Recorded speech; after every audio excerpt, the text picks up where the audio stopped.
full woman would perish beneath Mo Yuan Taizi's strike. Halt! Let's unite. Do not harm sister Xiao Rui. Qin Shui Yao and her companions rushed forth, joining forces to create a small realm to confront Mo Yuan Taizi. Just as planned, with that coward Nangong Hao refusing to show himself. I shall obliterate you all. I shall see if he dares to emerge when you are all gone. Mo Yuan Taizi laughed maniacally, and with a sudden surge, his staff grew thicker and larger. He aimed a powerful strike at the group of women. Chapter 88. The contest begins. Has Nangong Hao succumbed to fear? A colossal staff descended upon Qin Shui Yao and her companions with tremendous force. Before the staff even reached them, the oppressive aura rendered the women unable to lift their heads. Qin Shui Yao managed to hold her ground, her Jiuyin Mingqi surging upwards, manifesting as a towering goddess. A divine chain of order appeared around her. Erosion. The Jiuyin Mingqi could corrode all artifacts, flesh, and even attacks. The chilling energy swiftly enveloped the staff. Mo Yuan Taizi's expression shifted with surprise. Not bad. You can indeed drain some of my power, but alas, it falls short. Qin Shui Yao's countenance changed, sensing that the staff's strength had increased several-fold. I cannot withstand this. A bitter resolve filled her heart as she contemplated sending her sisters to safety. At that moment, a golden seal emerged, hovering above the women. Bang! The staff collided with the seal, unleashing a fierce wave that swept across the area. Onlookers intervened from a distance to mitigate the impact on innocent bystanders. Monkey, you rejoice in being called a beast, do you not? Then so be it, beast. Beast, come at me. Nangong Hao's voice echoed as he appeared in the distance. His expression icy. Upon his arrival, the crowd brightened with anticipation. There was no denying it. Nangong Hao's aura captivated all ages, leaving even those who despised him to concede his undeniable charm. This fellow is undeniably handsome, so striking that one cannot even muster disdain. Upon seeing Nangong Hao, Qin Shui Yao sighed in relief. Nangong, be cautious. This monkey's strength appears to exceed that of the imperial level. Indeed, observe how I shall avenge you, my dear. Nangong Hao chuckled lightly. Qin Shui Yao's cheeks flushed, still unable to acclimate to his openly affectionate address. Qin Yin Er, however, pouted in discontent. Brother Hao, you are sister's husband. What does that make me? Your husband too? I possess the strength to handle this. Nangong Hao grinned mischievously. In that moment, even Qin Yin Er felt a wave of shyness wash over her. The onlookers, however, were left speechless. How could they indulge in such flirtations at a time like this? Yet, they understood. If they had the chance to win the affection of these celestial sisters, they would likely behave even more outrageously than Nangong Hao. Alas, such fortune eluded them. Celestial beings were forever beyond the reach of the unremarkable. In the presence of the extraordinarily handsome Nangong Hao, all others appeared as mere mortals. Mo Yuan Taizi, enraged at Nangong Hao's emergence, screeched in fury, Nangong Hao, you coward finally dare to show yourself after days of delay. Watch as I obliterate you. With that, the monkey lifted his staff, preparing to strike. Wait, Nangong Hao interjected. What? Do you have parting words? Mo Yuan Taizi Mokget. Nangong Hao's demeanor remained indifferent. The Academy prohibits arbitrary fighting. Let us resolve this in the martial arena. Nonsense. For Nangong Hao is a master of the Academy, and this place belongs to him. Should you damage my home, can your clan, the Mo Yuan, compensate for it? The onlookers, however, were filled with uncertainty. What is happening? This Nangong Hao, known for his rebellious spirit, had even dared to drive into the Academy. Now, he adhered so strictly to the fighting rules? Could it be that he was afraid to compete, thus seeking to delay? Mo Yuan Taizi frowned slightly, but soon relaxed. You believe that in the martial arena, protected by the guardians of Yorbai Ma Academy, you can avoid defeat? I advise you to kneel and beg for mercy. Otherwise, I shall take your life, and none shall save you. Nangong Hao frowned. You boast rather excessively, and your words reek of arrogance. Did you grow up feasting on dung? You, Mo Yuan Taizi fumed. Enough. To the martial arena. I shall crush you. The two raced toward the martial arena, followed closely by a throng of curious onlookers. They were eager to witness the outcome of Nangong Hao's fate, for it concerned the Academy's honor and their own fortunes, as many had placed their bets. At the martial arena, usually bustling with practitioners, those who had come to watch the anticipated duel between Nangong Hao and Mo Yuan Taizi had retreated to the edges, waiting to observe. Nangong Hao's appearance also stirred the three young sovereigns and other prodigies within the Academy, causing a ripple of excitement. especially with the arrival of the top scholar, which left many in awe. To comprehend the actions of the individual striving for the esteemed position of the 73rd sage within the academy, one must note their minimal engagement with worldly affairs. It is indeed astonishing that they have chosen to spectate this event. Could it be that they perceive Nan Gonghao as a legitimate threat to their coveted title? Such a notion is alarming. Even the notable women from the talent list have gathered to witness this confrontation. Among them is the illustrious San talent, Yong Xiaoya, whose sparkling eyes are fixed upon Nan Gonghao. It is apparent to all that her loyalty to the flower-picking scholar has waned, and her affections seem to have shifted towards Nan Gonghao. The flower-picking scholar is indeed unfortunate. Even before the marriage has been sealed, he must contend with the specter of betrayal. Moreover, several other women from the talent list are present, forming a captivating assembly that dazzles the male cultivators in attendance. The fierce competitive spirit among women often leads to discord, resulting in rare joint appearances. However, this gathering, albeit for the sake of observation, undeniably stirs feelings of frustration among the male cultivators. After all, the striking Nan Gonghao possesses an allure that could easily ensnare the hearts of these talented women. It is a worrisome thought that a mere glance could lead to infatuation. Unbeknownst to these students, the 72 sages are also closely monitoring the spectacle, particularly Meng Ziyu. The master has ventured beyond the realm, ostensibly entrusting matters to him. Meng Ziyu awaits the outcome of Nan Gonghao's duel. Should Nan Gonghao emerge victorious, the master's position will undoubtedly be his. Conversely, a defeat would necessitate a delay in Meng Ziyu's ascension, despite it contradicting the master's intentions. Yet, in the realm of warfare, such decisions may be unavoidable. At this moment, all eyes within the academy and even throughout the entirety of Bema City converge upon a martial arena. The Prince of the Demon Ape has arrived. Unable to contain his excitement as he declares, Nan Gonghao, I have never been one to bully the weak. Since you have the audacity to challenge me, I shall suppress my realm to the level of the sovereign for this battle. Upon hearing this proclamation, many who had wagered on Nan Gonghao's victory sighed in relief. Sensing a glimmer of hope, although the odds remained slim, the flower-picking scholar, observing from a distance, coldly remarks, this is merely a test from the Prince of the Demon Ape, a form of humiliation directed at Nan Gonghao. Should Nan Gonghao acquiesce, it would signify his fear, for he is renowned for challenging those beyond his level. To show fear is to guarantee defeat. This is an immutable truth in the realm of cultivation. The surrounding spectators nodded in agreement, sharing similar sentiments. Within the circle of women, the number one on the talent list, Chu Dan inquired softly, Chu, what do you believe are Nan Gonghao's chances of winning? Ye Chachu, the second on the talent list, a delicate yet astute woman, furrowed her brow. As the flower-picking scholar has stated, if he refuses the Prince of the Demon Ape suppression, the outcome remains uncertain. Yet if he accepts, it will undoubtedly reveal his trepidation, greatly increasing the likelihood of his defeat. I share your thoughts.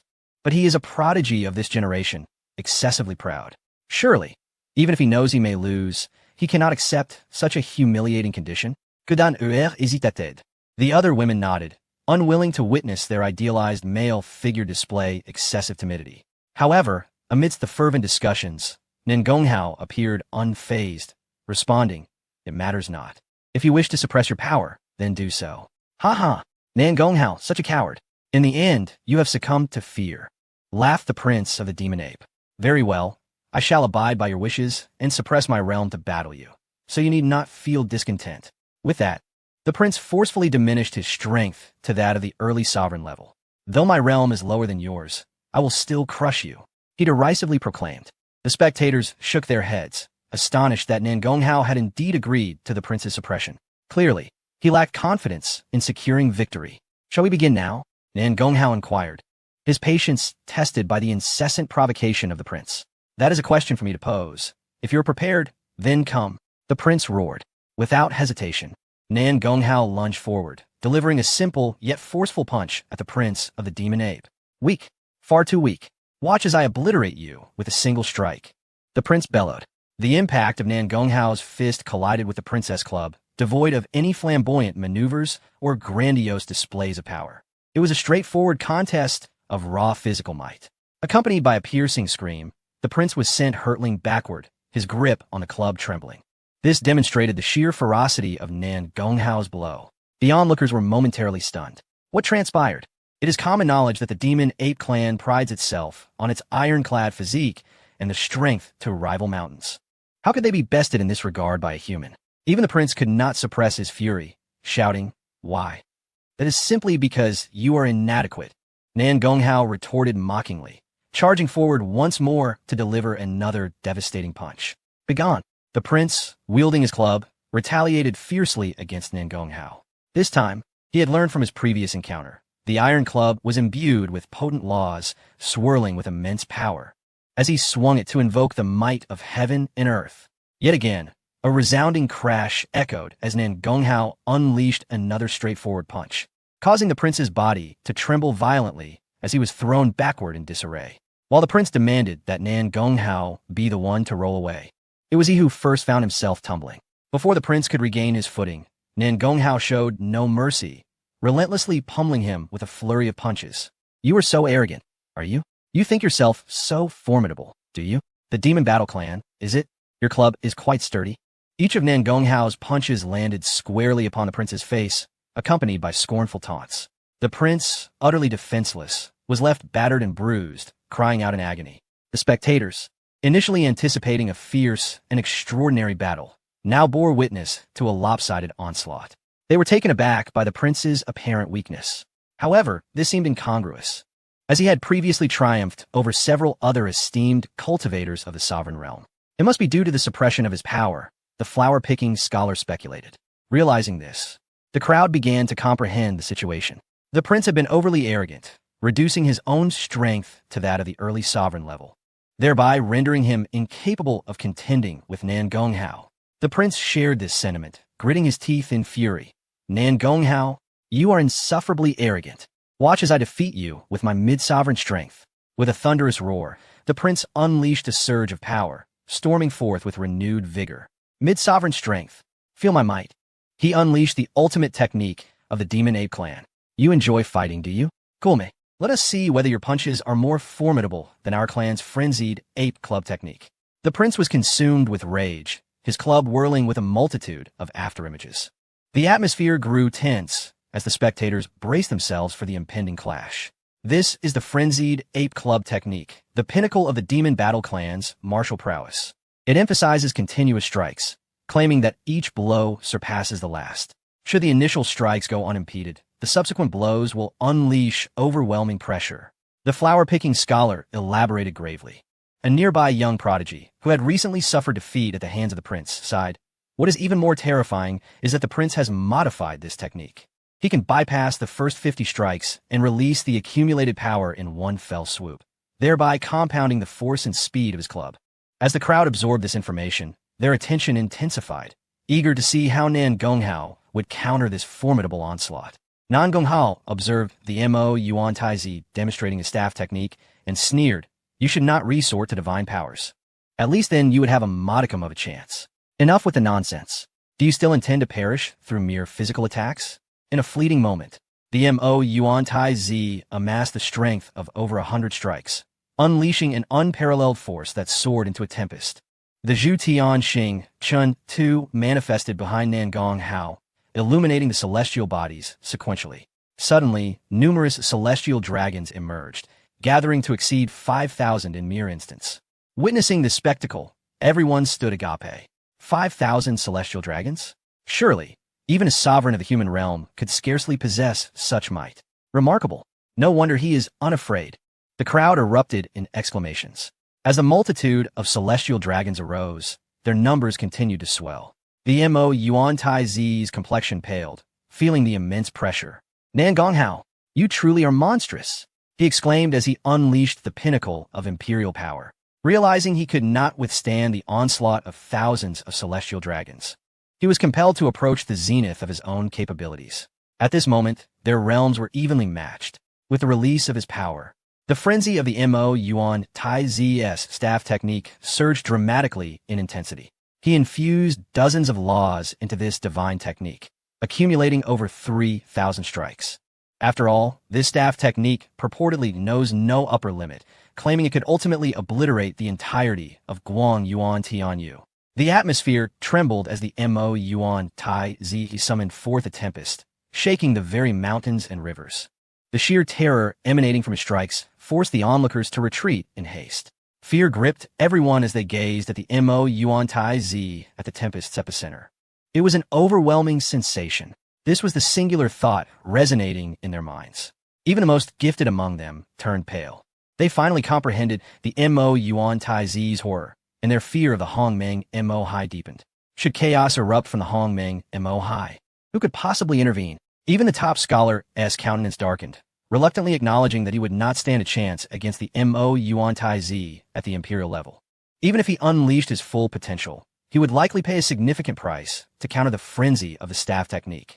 After a brief interval, the Mo Yuan Tai Z continued to accumulate the power of the frenzy staff technique, while Nangong Hao persistently illuminated the celestial bodies. Why is Nangong Hao yet to strike?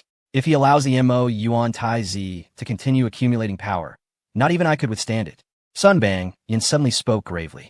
The crowd collectively gasped in disbelief. What a jest! One of the three most formidable young sovereigns of the academy claimed he might not endure? Would this mean certain death for Nangong Hao? Just then, the top scholar remarked, Nangong Hao aims for a decisive resolution. He does not wish to squander time and intends to crush the Mo Yuan Tai Z in one fell swoop. This statement left many perplexed, as they believed Nangong Hao lacked the capability. Yet, this was indeed his intention. While the Mo Yuan Tai Z was fervently amassing strength, so too was Nangong Hao. The stars behind him illuminated one by one, now exceeding 20,000 and still growing. Over 20,000 celestial dragons danced in the sky, nearly consuming the entire academy's heavens. In contrast, the shadows of the iron rods multiplied incessantly. Both parties frantically absorbed the surrounding spiritual tides, and the gathering storm shook the very fabric of space. It was hard to fathom this as a battle between two sovereigns, given the overwhelming aura that instilled dread even in seasoned monarchs. The onlookers finally understood. Both Nangong Hao and the Mo Yuan Tai Z, being of the sovereign realm, could defy the horrifying might of the emperor realm. No wonder they shared such arrogance and pride. The contest now hinged on who would falter first, as their powers appeared capable of infinite accumulation. Ultimately, it was the Mo Yuan Tai Z who succumbed first, despite the incessant amplification of the frenzy staff technique. It exacted a terrifying toll on his own being. At this juncture, he had amassed over 30,000 strikes and could no longer bear the strain. His physical form emitted creaks of impending fracture. Nangong Hao, receive my frenzy staff technique. The Mo Yuan Tai Z bellowed, unleashing a deluge of staff shadows. In that instant, it felt as if the heavens themselves were about to collapse. The overwhelming force radiating such pressure that those observing from a distance felt their hair stand on end, their hearts racing with fear. Some even trembled, on the brink of kneeling before the Mo Yuan Tai Z, this being of another race. Yet, Nangong Hao laughed heartily. I thought you would endure longer. How regrettable that you will not witness my peak power. Over 50,000 celestial dragons roared as they surged toward the Mo Yuan Tai Z. This collision would certainly be earth-shattering, taking place above the training grounds. Strangely, when the celestial dragons collided with the rods, an eerie silence ensued. The crowd was astonished. Retreat, the top scholar shouted, his expression altering dramatically. Shortly thereafter, a massive hand emerged from the depths of the academy, seizing all present and whisking them away to safety. As they fled, the very fabric of space above the academy shattered, revealing a colossal black hole. This black hole emerged at the sight of Nangong Hao and the Mo Yuan Tai Z's clash, exuding a terrifying gravitational pull. Everything around was drawn into the black hole, consumed, obliterated, and vanished without a trace. The crowd's faces turned ashen as they gazed at the black hole, even many monarch-level experts quaking uncontrollably. Had they lingered even a moment longer, they would surely have been engulfed and obliterated. These two individuals had shattered the seemingly unbreakable space, allowing chaos from beyond to seep in. Tears welled in many eyes, questioning the nature of such a prodigy. Yet, the one truly distressed was the Mo Yuan Tai Z. His frenzy staff technique had failed to withstand Nangong Hao's celestial dragon power. At least 3,000 celestial dragons burst forth from the frenzy staff's confines, striking the Mo Yuan Tai Z with tremendous force. Blood spewed forth as he was sent hurtling to the ground. The reinforced formation of the training grounds absorbed the impact, preventing severe injury. The onlookers stared in disbelief at Nangong Hao, suspended in midair. Had he triumphed? Did he truly win? This is unacceptable. Before the crowd could process, the Mo Yuan Tai Zi's furious cries echoed. He unleashed his emperor-level power, restoring his true strength. He aimed to annihilate Nangong Hao with the might of the Emperor realm. This is bad. Sun Bang Yin shouted. Mad monkey, are you disregarding the rules? Qin Shui Yao's face flushed with anger. Mo Yuan Tai Zi, you insisted on suppressing your realm for this duel. Do you intend to go back on your word? How utterly shameless. You must flee, divine child. The disparity in realms is too great. Mountain Lord, intervene and stop this mad monkey. The onlookers erupted in anger. For the Mo Yuan Tai Zi's full power could now contend with the Academy's 3 young sovereigns. How could Nangong Hao, merely at the sovereign realm, hope to face an opponent transcending 2 major realms? Moreover, the Mo Yuan Tai Zi was among the apex of the Emperor realm, based on his earlier display of talent. He could even triumph over quasi-saints. Yet at the Emperor level, raw power became secondary. The most formidable aspect was their mastery of the power of order. The Mo Yuan Tai Zi must have dominion over a multitude of fiercely potent order powers. Should he unleash his full might, Nangong Hao would undoubtedly face defeat and annihilation. In fact, the Academy's 72 sages had already taken notice. Lu Qinshi was the first to rise, ready to rush forth to rescue. Meng Ziyu, however, restrained her. Jia Xing, Nangong Hao is a prodigy. He should not perish at the hands of the prince of the demon apes. Lu Qinshi exclaimed in a furious voice. Even San Yixing hesitated, stating, as a semi-saint, though I harbor no fondness for Nangong Hao, he certainly does not deserve death. The other sages were equally perplexed as to why the usually benevolent semi-saint suddenly wished for Nangong Hao's demise. Before departing, the master had designated Nangong Hao as his successor. Thus he must confront this trial alone. Mengzi uttered these words casually, yet they landed like a bombshell, leaving all 71 sages utterly stunned.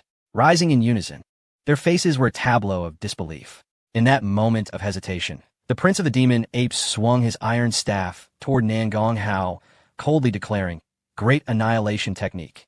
Annihilate the order. In terms of offensive power, it ranks among the top 10 in the 3,000 orders. Annihilate the heavens. Annihilate all beings." This power of annihilation was backed by the full might of the demon ape prince at the heavenly emperor realm. No one believed Nangong Hao could withstand this onslaught. Yet, why was there no one from the Academy to rescue him? As shock engulfed the crowd, Nangong Hao revealed a hint of disdain. Originally, I intended to use this move to unlock my Tian Lian chain. It seems you're eager to experience it. Time order. Return, my future. Nangong Hao's voice was low yet resonated clearly in everyone's ears, penetrating both space and time. Eyes widened in disbelief. The onlookers comprehended what Nangong Hao had attempted. This audacious individual sought to summon a more powerful version of himself from the future using the power of time order. In essence, he aimed to pit his future self against the prince of the demon apes. Setting aside the sheer audacity of such a feat, one must ponder the depths of Nangong Hao's confidence. How could he be so certain that his future self would be immensely powerful, capable of easily subduing the prince of the demon apes? What gave him the assurance of having a future at all? After all, the prince of the demon apes could strike him down with a single blow. But in the next moment, a terrifying and vast aura emanated from the void.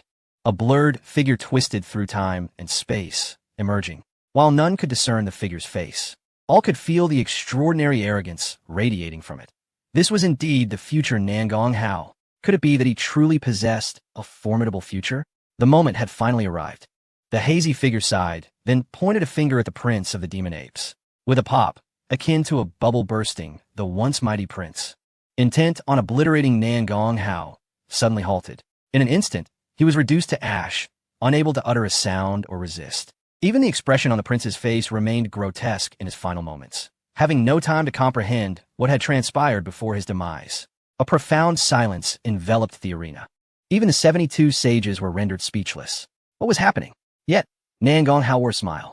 This move had occurred to him only after learning of Qianji Ge's existence. Since Qianji Ge could calculate the future, it proved the existence of future timelines. Why then, could he not summon a more formidable version of himself from that future? Nangong Hao firmly and unequivocally believed in his future greatness. Moreover, with the power of time order, he was certain he could achieve this. However, he had originally intended to use this ability to combat his own Tian Lian chain, never anticipating it would be employed against the prince of the demon apes. Nan Gonghao's demeanor remained composed. After the blurred figure vanquished the prince, it did not depart, but instead pointed at Nan Gonghao once more. With a crack, a green Tian Lien chain materialized around Nan Gonghao, then shattered. Do not call me back from the future again.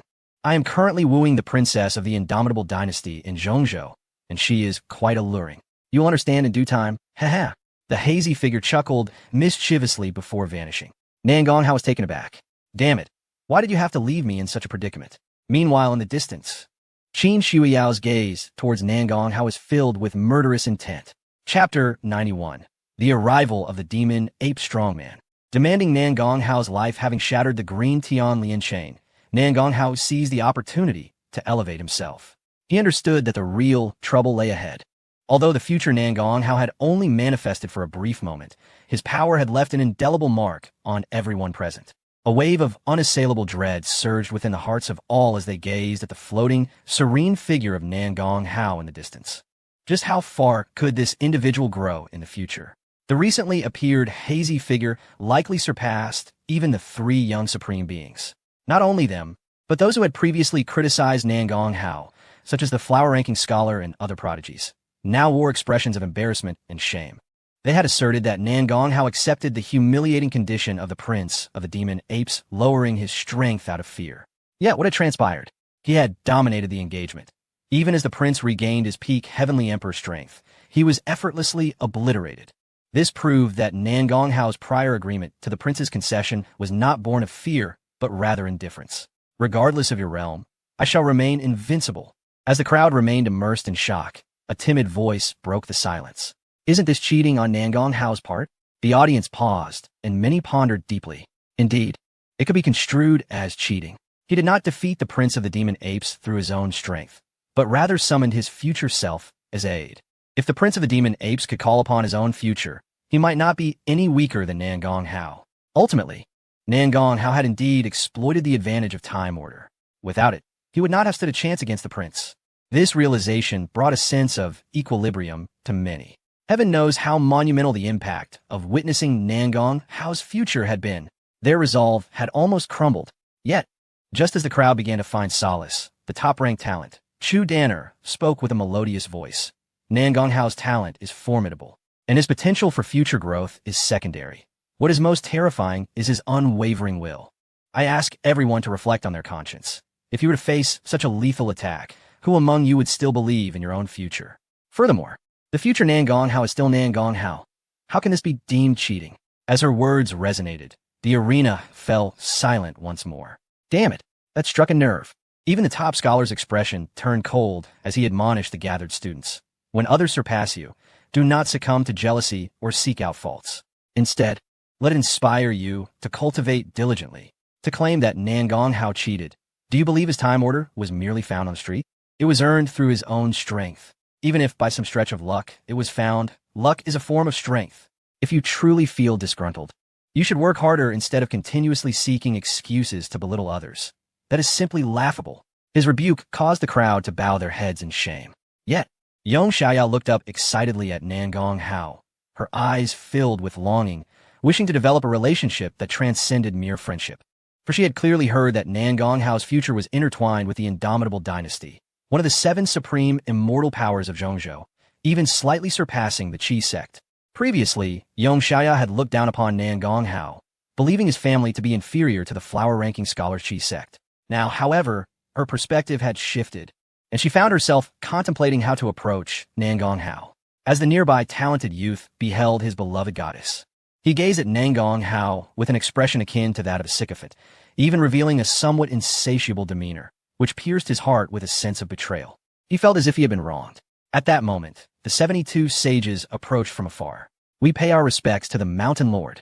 The scholars of the academy clasped their fists and bowed in a show of Confucian propriety. However, they failed to notice the grim countenances of the Mountain Lords. The foremost among them, the esteemed sage Mengziu, wore an especially solemn expression as he proclaimed, before departing, "The master entrusted me with the identity of the next successor to his position. I now announce this on his behalf." Upon hearing these words, the crowd was taken aback. The master's recent venture to the outer battlefields was well known, and speculation regarding his successor had been rampant. Many had anticipated that the next master would be none other than Meng Ziyu himself.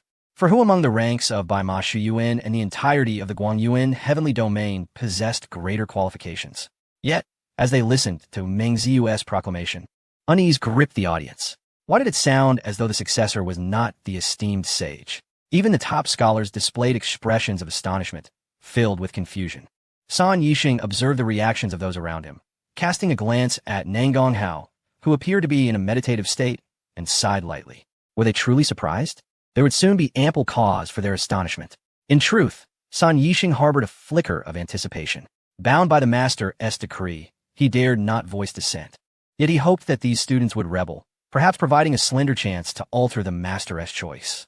Many mountain lords shared this sentiment, their hearts brimming with expectation. The master has decreed that the next master of Bai Ma Shuyuan is Nangong Hao. All rise and pay respects to the new master. Meng Ziyu's voice reverberated across Bai Ma City, echoing across vast distances. Countless individuals heard this proclamation, leaving them in a state of bewilderment. Indeed, this appointment was so perplexing that no one could immediately comprehend its implications. Yet, soon an uproar erupted, nearly toppling Bai Ma City. What did the sage just say? The next master is Nangong Hao. On what grounds? Why would the master make such a decision? Is the sage miscommunicating? The master would never do this. Clearly, this is a path to ruin for the academy. Preposterous. How could the sage possibly miscommunicate? Perhaps he refers to another renowned scholar, sharing the same name? Surely it cannot be that arrogant Nangong Hao. Absolutely not. We hope it is not so. Otherwise, Bai Ma Shuyuan is doomed. The Eastern Wilderness is doomed. A cacophony of discussions erupted throughout Bai Ma City, filled with fear and indignation. The students of the academy were equally incensed. The talented youth was the first to step forward, exclaiming in fury, "I refuse to accept this. Why must such an inexperienced and arrogant individual be appointed master? Indeed, I too refuse."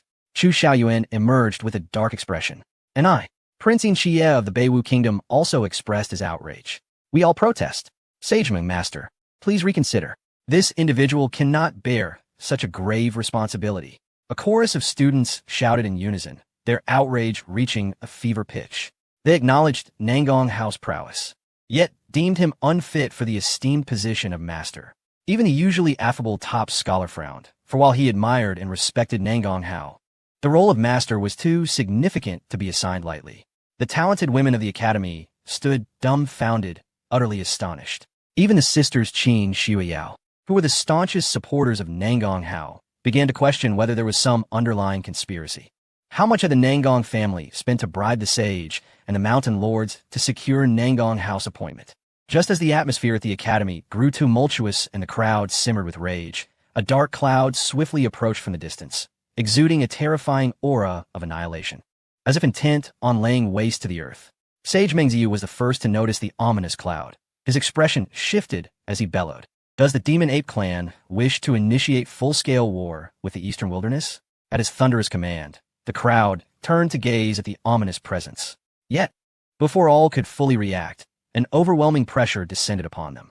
The inhabitants of Bai Ma City were seized by dread, and some, unable to withstand the weight, fell to their knees in humiliation. Could it be that the Demon Ape clan sought to annihilate Bai Ma City? The crowd was filled with fearful speculation.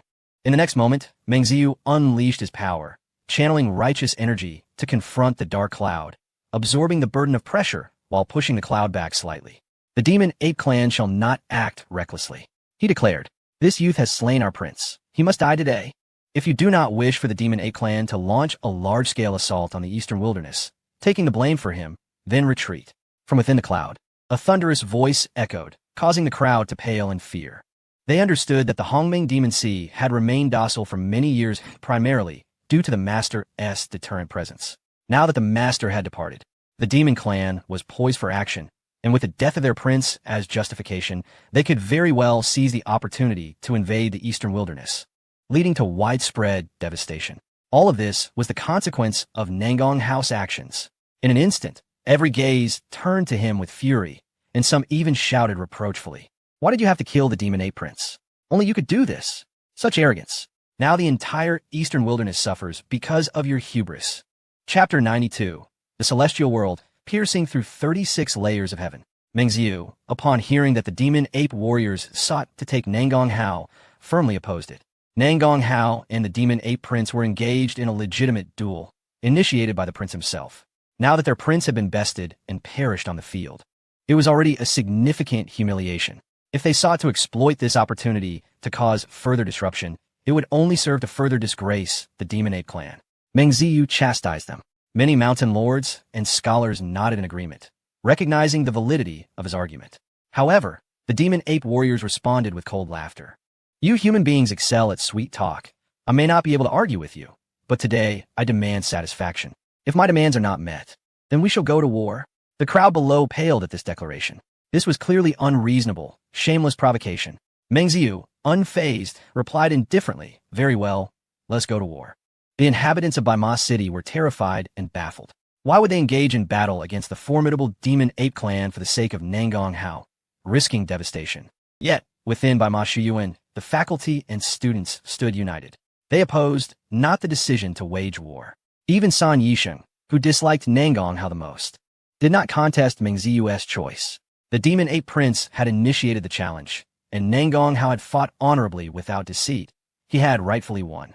From both an emotional and logical standpoint, they should not be subjected to harassment. If they capitulated to the intimidation of the demon ape clan and surrendered the innocent Nangong Hao, what would become of Baima Shiyuan's dignity? What of the dignity of humanity? Moreover, the demon ape clan might very well have ulterior motives. If Baima Shiyuan conceded in this instance, it would signal fear. The demon ape clan and the Hongmeng demon sea would only grow bolder in their oppression of humanity. Thus, this battle must be fought, fiercely, to assert the pride and strength of humanity, ensuring that the Hongmeng demon sea would think twice before acting out of line. The demon ape warriors had not anticipated Meng Ziyu's steadfastness, leaving them in a state of uncertainty. Could it be that Baima Shiyuan possessed hidden strengths? With the master departed, what support could humanity possibly rely upon? Could it be the new master? The demon ape warriors pondered deeply, yet were unwilling to relinquish this opportune moment.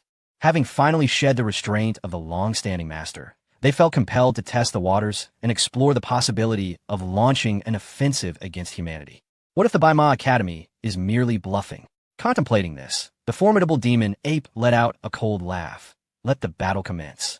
I hope that when we eradicate the Donghuang region, Meng Ziyu, you can still maintain such bravado. Before his words fully dissipated, a thunderous roar echoed through the sky. The heavenly tribulation descended. It was the tribulation of the Tian Qian divine body. Retreat at once. Meng Ziyu's expression shifted slightly as he immediately retreated. The Tian Qian divine body is envied by the heavens, thus no one could assist Nangong Hao against this tribulation.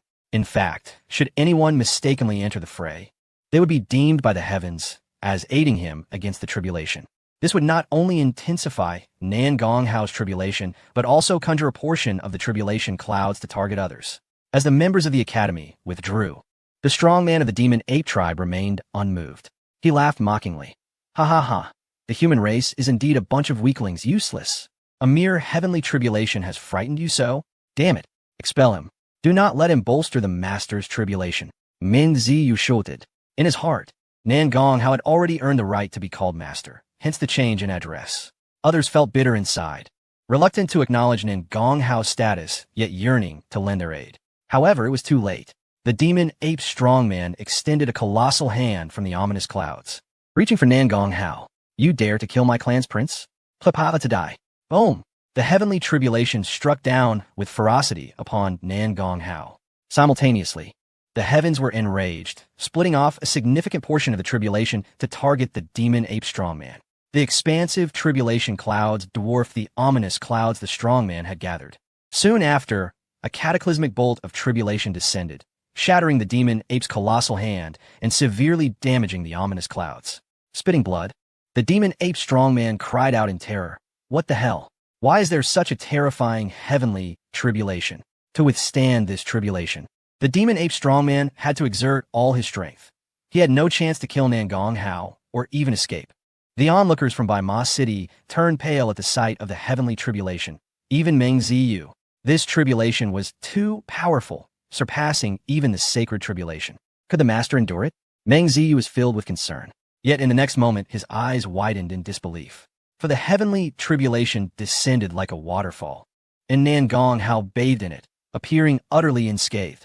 He seemed to be enjoying a bath, with no sign of injury or inability to withstand it. The moment he opened his eyes amidst the sea of heavenly tribulation, the crowd trembled. What extraordinary eyes they were! They seemed to contain the essence of 3,000 great worlds, vast and boundless. Moreover, there was immense power within, seemingly able to pierce through the ages. That was the supreme divine ability of the Buddhist sect, the Tian Yin Tong. San Yisheng exclaimed in astonishment. The crowd was dumbfounded upon hearing this. The Tian Yin Tong was a divine ability of the Buddha, comparable to the treasures of emperors, and even stronger than the true Dragon Nine Seals. This fellow had actually mastered it, but soon they realized their astonishment was premature. For in the next moment, from Nan Gonghao's eyes, two beams of golden light erupted, soaring against the heavens. These two beams pierced the sky, entering an extraordinary realm. That realm was the Tiangang world. Those of the Wangho realm could enter the Disha world to absorb the Earth's yin energy. Those of the Huangzhe realm could enter the Tiangang world to absorb the Azure mystery energy. Nan Gonghao shattered the verdant chains of the Tiangang and directly broke into the Huangzhe realm. Not only that, but his two beams of golden light surged through the Tiangang world, continuously ascending. He traversed the first layer, second layer, third layer, seventh layer, 10th layer, 15th layer, 20th layer, 25th layer, and the 36th layer. The Tiangang world consists of a total of 36 layers. At the entrance of the 36th layer of the Tiangang world stood a colossal archway with 3 shimmering golden characters inscribed upon it. Nan Tianmen. At the pinnacle of the Tiangang world, there lay the legendary celestial court of the primordial era. Who dares to intrude upon the sacred grounds of the celestial court? 4 divine generals, glowing with golden light, emerged, their power terrifying enough to easily subdue even the human emperor and earth emperor level experts.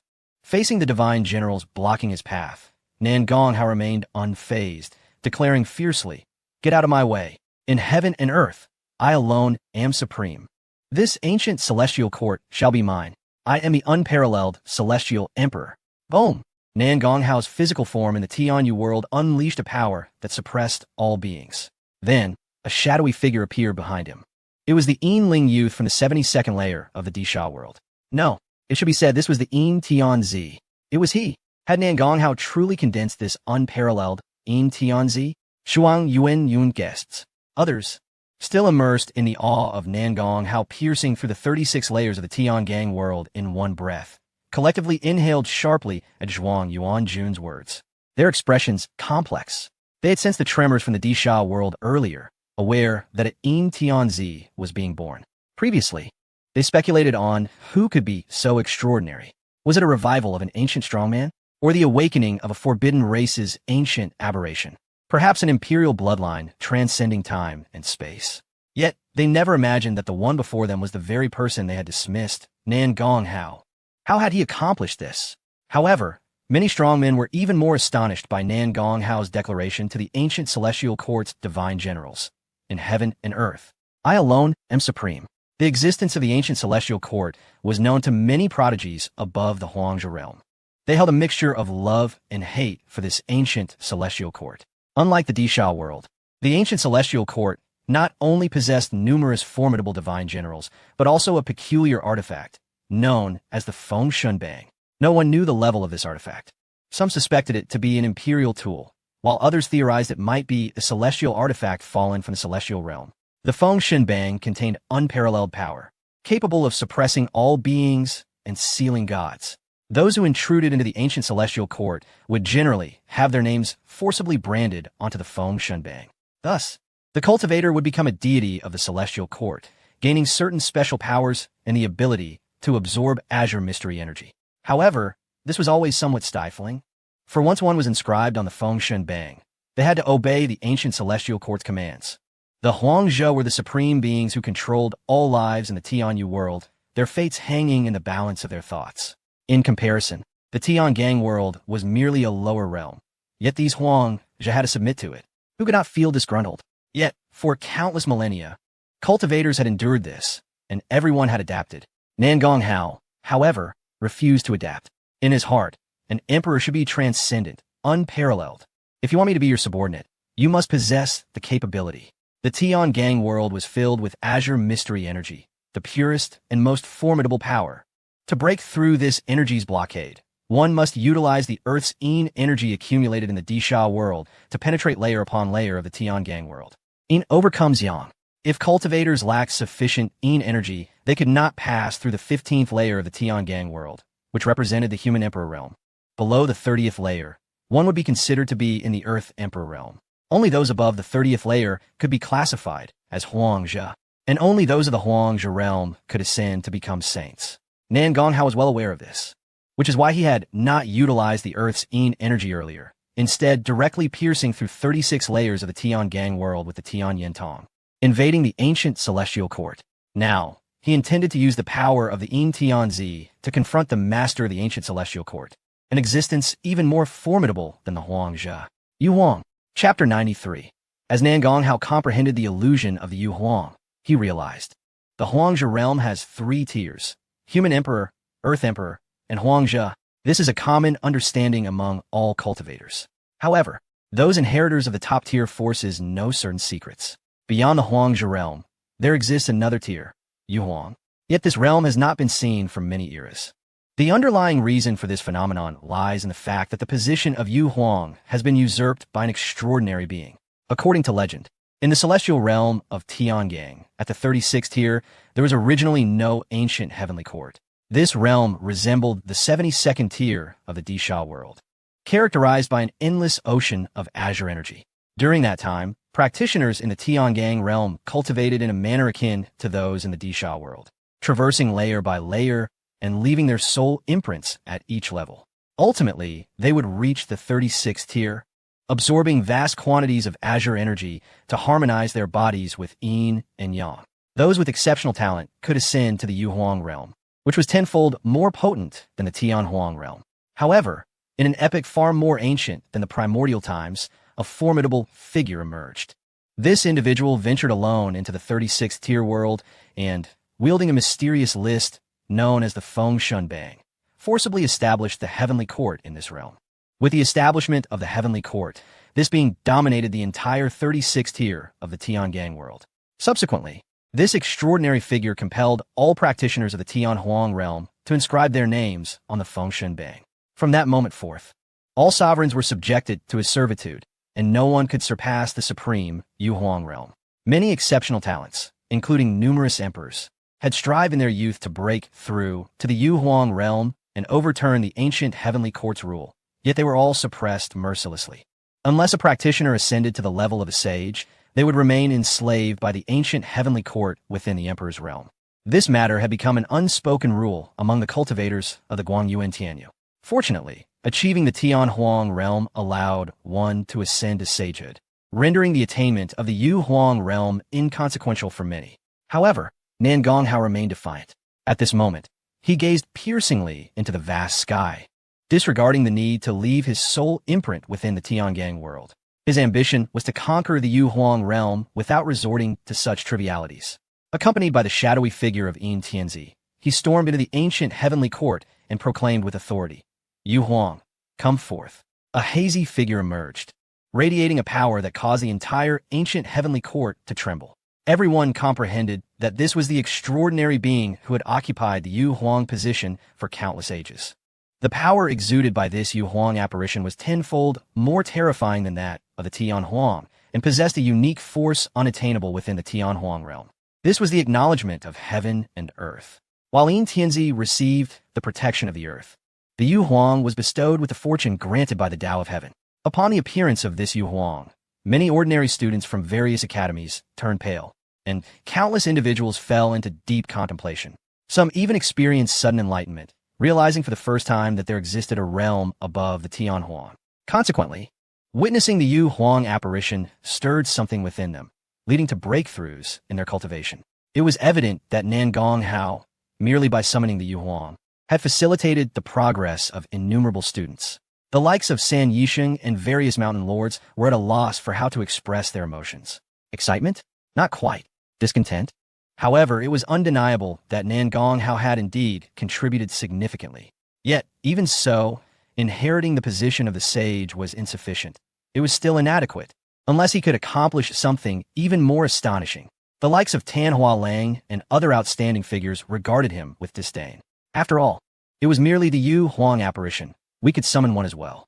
If Nan Gonghao could stand unoppressed, then that would be a true merit. Tan Hualan de Civelli marked. Others quickly echoed his sentiments, asserting that if he could conquer the Yu Huang and replace him, they would acknowledge him. Alas, he cannot. I firmly believe he cannot. Discussions erupted within the academy. Nan Gonghao, however, remained unfazed, addressing the Yu Huang apparition coldly. Will you concede? Or shall I shatter you with my own hands? The Yu Huang apparition chuckled softly. I have occupied the Yu Huang position for many years. Yet no worthy challenger has dared to confront me. If you can prevail, I shall be delighted. Such words were a slap in the face, causing many of the gathered prodigies to flush with embarrassment.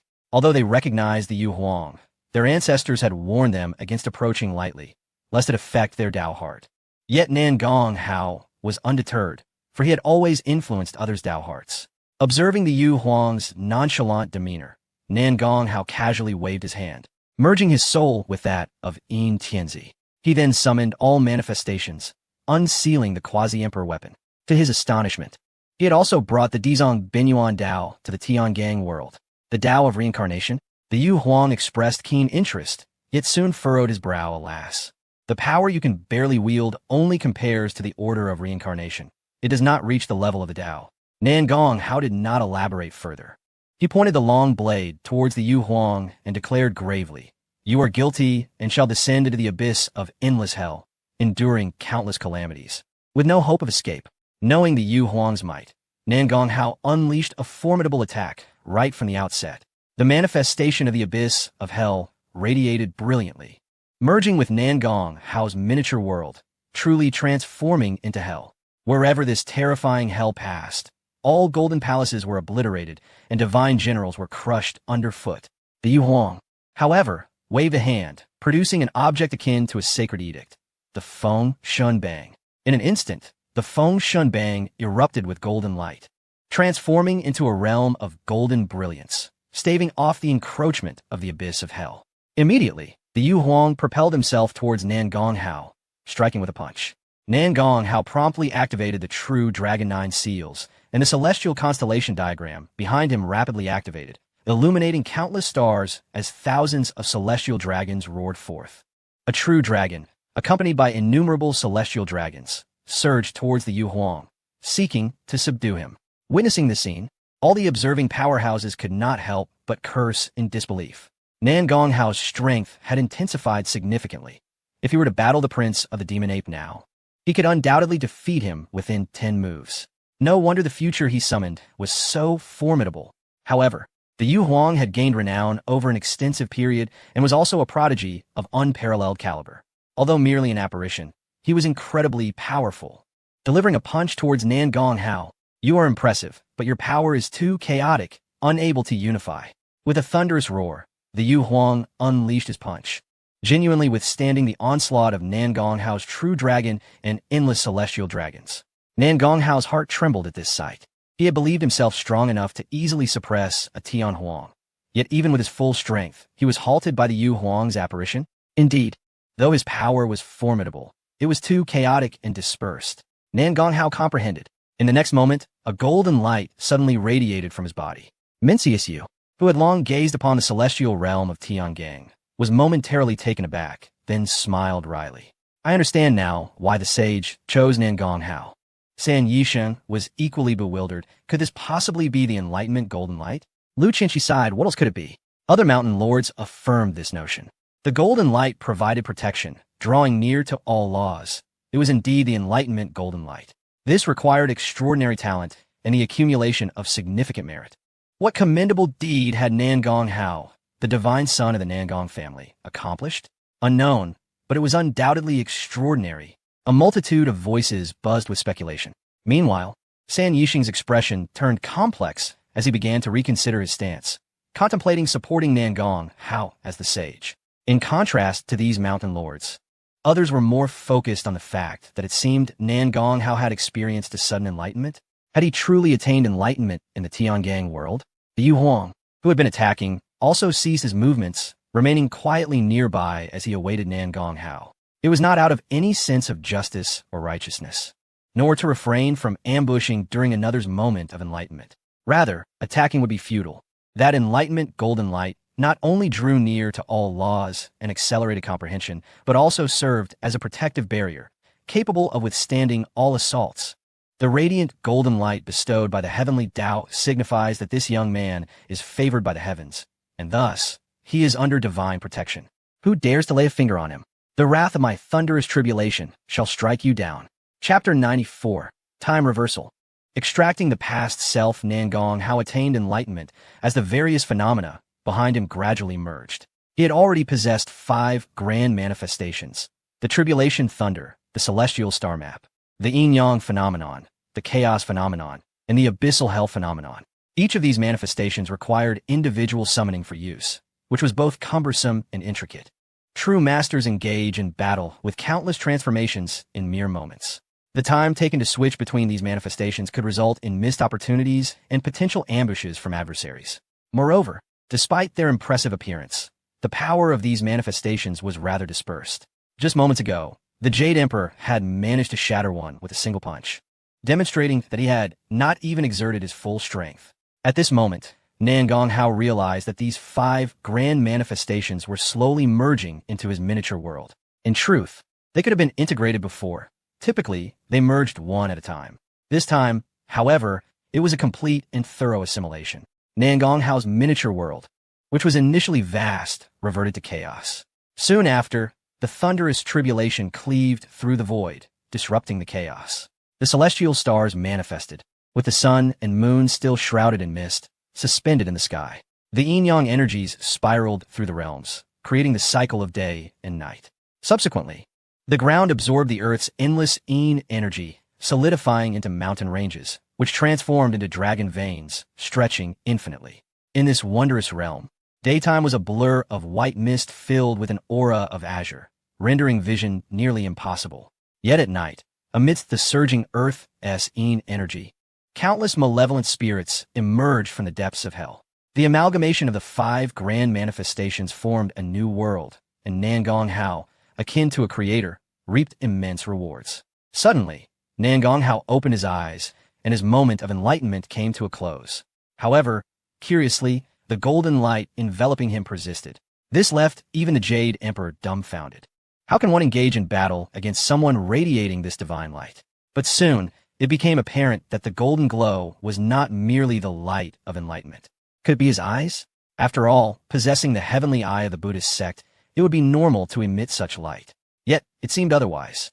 At that moment, the top scholar, with a look of profound realization, exclaimed, "Supreme blood." The onlookers momentarily fell into a daze. What is this supreme blood? But they quickly grasped the significance. Nangong Hao had ascended to the status of supreme. Their eyes widened in disbelief.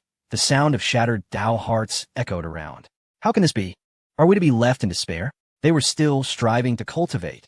A group of prodigies, their eyes burning with envy, stared at Nangong Hao, consumed by jealousy. The title of Supreme is not merely a level of cultivation, but a unique designation. Attaining this title signifies one thing: the individual is invincible in this era. For instance, the 3 young Supremes of the Academy signify that among the contemporary youth, they have no rivals. Of course, this may be confined to the younger generation of the Eastern Wilderness, yet it is formidable enough. It is essential to acknowledge that the Eastern Wilderness boasts many prodigies. There are 2 pathways to obtain the title of Supreme. The first is through countless battles, proving oneself to be invincible. Both the Flower Picker and the Sun List Holder attain their titles this way. The second is through the divine bestowal of blood, officially conferring the title of Supreme. The top scholar acquired his status in this manner. Otherwise, how could he discern Nangong Hao's peculiarities amidst the confusion of the crowd? With the awakening of supreme blood, Nangong Hao's power surged to new heights, and his miniature world expanded rapidly, encapsulating the divine seal and the Jade Emperor's phantom. At last, his power resembled something formidable. The Jade Emperor's phantom did not evade or struggle. He was rather pleased to have a worthy opponent. Nangong Hao extended a hand and began to inscribe within his miniature world. He depicted the common people, the celestial dragon emerging from the sea, and countless divine weapons. The order of his drawings allowed him to transform the ethereal into the tangible. Within his own realm, he wielded this power with mastery. Subsequently, everything he inscribed charged towards the Jade Emperor. The Jade Emperor met the onslaught with his fists. A single punch could shatter myriad laws. The might of that ultimate imperial fist exceeded all expectations. A single blow threatened to fracture Nangong Hao's miniature world. It would be swiftly repaired, allowing the assault to continue. Thus, they engaged in a relentless exchange, one creating, the other dismantling, in a continuous cycle of attack. The overwhelming force unleashed in the Tiangang world, and even within Nangong Hao's miniature realm, left the spectators awestruck. Merely witnessing this battle was enough to instill fear in their hearts. They thought to themselves that if they were to be close to this clash, they might be utterly obliterated. Meanwhile, Qin Shuiyao watched with deep concern. This was the first time Nangong Hao had fought for such an extended duration. In previous battles, he would resolve conflicts within a few moves, often before cycling through his techniques. Even once, his enemies would already be vanquished. Moreover, it was evident that Nangong Hao's vitality was dwindling. Haha, young man, your vitality seems to be running low, the Jade Emperor's phantom remarked with a relaxed smile. Nangong Hao replied, coolly, silence. Focus on helping me refine my miniature world. The crowd stood in astonishment. What does this mean? So, Nangong Hao was not enduring this prolonged battle due to an inability to prevail, but rather because he had just merged all his powers and was still unfamiliar with their use, seeking to hone his skills against the Jade Emperor. Such arrogance was beyond comprehension. The Jade Emperor's phantom was also displeased, for he had always been the most arrogant. Now, Nangong Hao's audacity surpassed his own, which was naturally irksome. You wish to use me for training? I shall see how you intend to defeat me. The Jade Emperor intensified his power output. Very well. A chain materialized around Nangong Hao, an embodiment of the order, Time Order. As the chain delved into the void, immense power enveloped Nangong Hao, propelling him forward. In the next instant, when it seemed he was about to exhaust his vitality, it was miraculously replenished. The onlookers were bewildered. Had he secretly consumed some divine elixir? Yet the Jade Emperor's phantom exclaimed in astonishment. Time Order? You dare to wield this power to reverse your physical state, forcibly extracting the energy you squandered from the past? Upon hearing this ability, the crowd was rendered speechless. What monstrous skill, to deplete one's energy and then manipulate the forces of time, reverting one's physical state to a peak condition from moments ago. The surrounding world and time remained unaffected. Only Nangong Hao's condition reverted to its earlier zenith. This meant that the body Nangong Hao was utilizing now was, in essence, that of a quarter hour prior.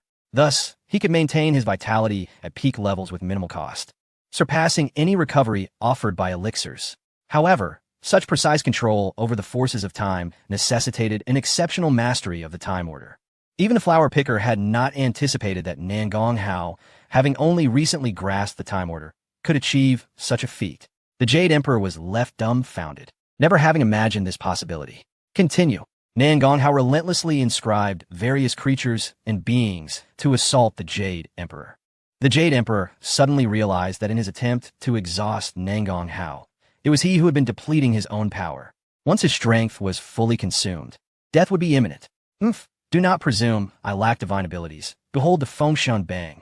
The ethereal figure of the Jade Emperor bellowed, and then the Fengshen Bang unfurled, revealing a multitude of names inscribed upon it. As the power of the Fengshen Bang was activated, the celestial sovereigns of the Guangyuan Tianyu turned pale, for their strength was being siphoned away. In the next moment, the souls of numerous celestial sovereigns were forcibly extracted, materializing in the ancient heavenly court. This was the true function of the Fengshen Bang, capable of forcibly summoning the souls of the powerful. Anyone below the Saint Realm would be subject to its constraints. At that moment, at least hundreds of celestial sovereigns appeared in the Tiangong world. The ethereal figure of the Jade Emperor laughed heartily. Come, let us see how many times you can replenish your strength by reversing the flow of time. Yet, Nangong Hao shook his head. Ignorance. If the power of time could merely restore strength, it would hardly deserve to be called the Supreme Order. Nangong Hao extended both hands, and countless chains of temporal order enveloped his entire small world. Do you think I allowed you to enter my small world for no reason? The Jade Emperor is nothing but a fool. Were your true self here, you might have posed some threat. But now, prepare to meet your demise. With a cold and ruthless demeanor, Nangong Hao activated the power of time, causing time within his small world to accelerate dramatically. This is bad, the Jade Emperor's ethereal figure exclaimed, finally grasping Nangong Hao's intent. This fellow intended to hasten the flow of time, causing their strength to dwindle rapidly. The Jade Emperor's figure immediately rallied the other sovereigns to resist. However, with each movement, they consumed tenfold or even 100-fold more power than before. This exemplified the terrifying nature of temporal order. Even imperial artifacts struggled to recover their speed, let alone these sovereigns. Soon, those summoned by the Fengshan Bang vanished entirely. The Jade Emperor's power also dissipated at an alarming rate. Although Nangong Hao's manipulation of temporal order would deplete considerable soul power, he could absorb external strength to replenish himself. Having attained the sovereign realm, he could draw upon the Earth's Yin energy and the Azure Profound energy simultaneously, harmonizing Yin and Yang to restore both his vigor and soul. The Jade Emperor was in dire straits. Due to the earlier battering from the Jade Emperor's ethereal figure, Nangong Hao's small world had become as solid as tempered steel. Even the Jade Emperor's figure could not absorb external power to replenish itself. This was what one might call self-imposed entrapment. The Jade Emperor's figure, now forced and exhausted, became increasingly insubstantial and was on the verge of disappearing. Yet, rather than anger, he felt exhilaration. Young one, I never anticipated you would truly defeat me. Now, I eagerly await our future encounter. Upon uttering these words, the Jade Emperor's figure voluntarily imparted a fragment of power to Nangong Hao, the core energy of the ancient heavenly court, desiring him to take command. Witnessing this scene, the onlookers from various celestial realms were filled with envy. The ancient heavenly court was an unparalleled entity. Possessing it was tantamount to wielding the Fengshan Bang and controlling the fates of countless sovereigns. However, Nangong Hao merely struck a blow, shattering the legacy of the Jade Emperor. The Jade Emperor was taken aback, and others were left dumbfounded. No one understood why Nangong Hao would destroy the legacy of the ancient heavenly court, an existence that could command the lives of all beings. Do you know why you lost? Nangong Hao asked the Jade Emperor's figure earnestly. Why? The Jade Emperor's figure inquired curiously. It is precisely because of this ancient heavenly court that many powerful beings have been deprived of opportunities to grow stronger and challenge you. With the absence of challenges, you naturally lost the chance to improve. True strength emerges from endless battles. Thus, I do not require the ancient heavenly court, nor will I permit its continued existence. For I am capable of suppressing eternity and transcending all without relying on it. Nangong Hao declared solemnly. The Jade Emperor's figure was left astonished. What use is there in challenges from the weak? In the past, I was also a weakling to you, and now you are a weakling to me. Every measure has its strengths and weaknesses. As Nangong Hao spoke, radiating golden light, he resembled a venerable teacher, towering and majestic. The Jade Emperor's figure fell silent, and even the others were struck by awe. Previously, they had regarded Nangong Hao as arrogant, but now they recognized that he was indeed audacious, yet also genuinely confident. At the very least, none present would willingly forsake the ancient heavenly court. Even the mountain lords questioned their own hearts. If it were them, would they relinquish control over the ancient heavenly court? The answer was evident. They could not bear to part with it. In that moment, admiration for Nangong Hao blossomed in the hearts of the onlookers. As the Jade Emperor's figure neared the end of its power and began to dissipate, it suddenly erupted into a moment of clarity and laughter. Well said. When I awaken from the ancient times, I shall surely toast to your triumph. With that, the Jade Emperor's figure gradually faded away, leaving behind an important message for Nangong Hao. This fellow would awaken? Did this imply that many from ancient times would return in the future? As the Jade Emperor's figure vanished, the Fengshan Bang lost its control and attempted to flee. You wish to depart? Nang Hao my Fai Li, imprisoning the Fengshan Bang within his small world and forcibly merging it with the order of his artifacts. Although he had no desire for the ancient heavenly court, the Fengshan Bang was still quite enticing. He integrated it into his small world, and in future battles, he could release it, branding his enemies' names upon it, thereby controlling them. Such an effect was immensely powerful. Though the Fengshan Bang was formidable, it ultimately remained a masterless object and was soon refined by Nangong Hao using the order of his artifacts. Upon refining it, Nangong Hao discovered that it was indeed a celestial artifact, albeit incomplete. The Fengshan Bang, also known as the Tianshu, was accompanied by a divine whip. Additionally, there existed the Renshu and the Dishu, two tomes that were treasures hard to come by. However, Nangong Hao was not in a hurry, for with the Jade Emperor's figure now gone, the position of the Jade Emperor had become vacant. Within the Tiangong world, a portion of Nangong Hao's soul coalesced. transforming into a purple golden crown that adorned his head, symbolizing the position of the pure Yang, supreme, Jade Emperor. Because of the Jade Emperor's presence, the power of the Yin Tianzi was repelled, forcing him to retreat to the Disha world. Nangong Hao, with the harmony of Yin and Yang within him, reached a pinnacle of strength, deserving of the title of the Jade Emperor. As he gathered his power, the Renhuang Yin underwent a transformation. Originally formed from the golden bones of the celestial sovereign realm, it had incorporated forbidden artifacts and other forces, already a formidable sovereign artifact. Yet now, stimulated by Nangong Hao's ascendance, it evolved into the Jade Emperor seal. The inscription beneath the Renhuang Yin, which once read endowed by heaven, "May you enjoy eternal prosperity." Transformed into above heaven and earth, I alone am supreme. This seal radiated unmatched authority, capable of suppressing the universe. Yet no one opposed it, for just as the Jade Emperor's figure vanished and the Fengshen Bang was refined, all present sovereigns reaped the benefits. Those who had previously looked down upon Nangong Hao, all sovereigns, saw their realms elevated by 1 or even 2 or 3 levels. Furthermore, the celestial sovereigns all had the opportunity to ascend to the position of the Jade Emperor. All of this was a testament to Nangong Hao's achievements. Logically and emotionally, they owed him a profound debt of gratitude. No, it would be more accurate to say that all sovereigns of the Guangyuan Tianyu owed Nangong Hao a debt of gratitude. All gazes turned to Nangong Hao, each face reflecting a complex array of emotions. Nangong Hao wore a serene smile, his aura elevated once more. Yet his features became increasingly elusive. The once enveloping mist of ethereal light that had allowed glimpses of his divine countenance now seemed to signify his ascension to the realm of immortals, rendering his visage invisible to the mortal eye. Surrounding his form were ethereal sprites born of the essence of the Tao, dancing gracefully, causing ripples of spiritual energy with every movement. Despite their utmost efforts, onlookers could not penetrate the veil of spiritual resonance and tides. What they could perceive was merely Nangong Hao's enchanting presence, captivating the hearts of all women and shattering the spirits of all men. Brother Hao's face is no longer visible, yet he has become even more alluring. This will surely attract even more admirers, Qin Yin lamented. Without her prompting, Qin Shuiyao had already noticed. In the distance, female students, including a few from the list of talented scholars, were fixated on Nangong Hao, unable to contain their infatuation.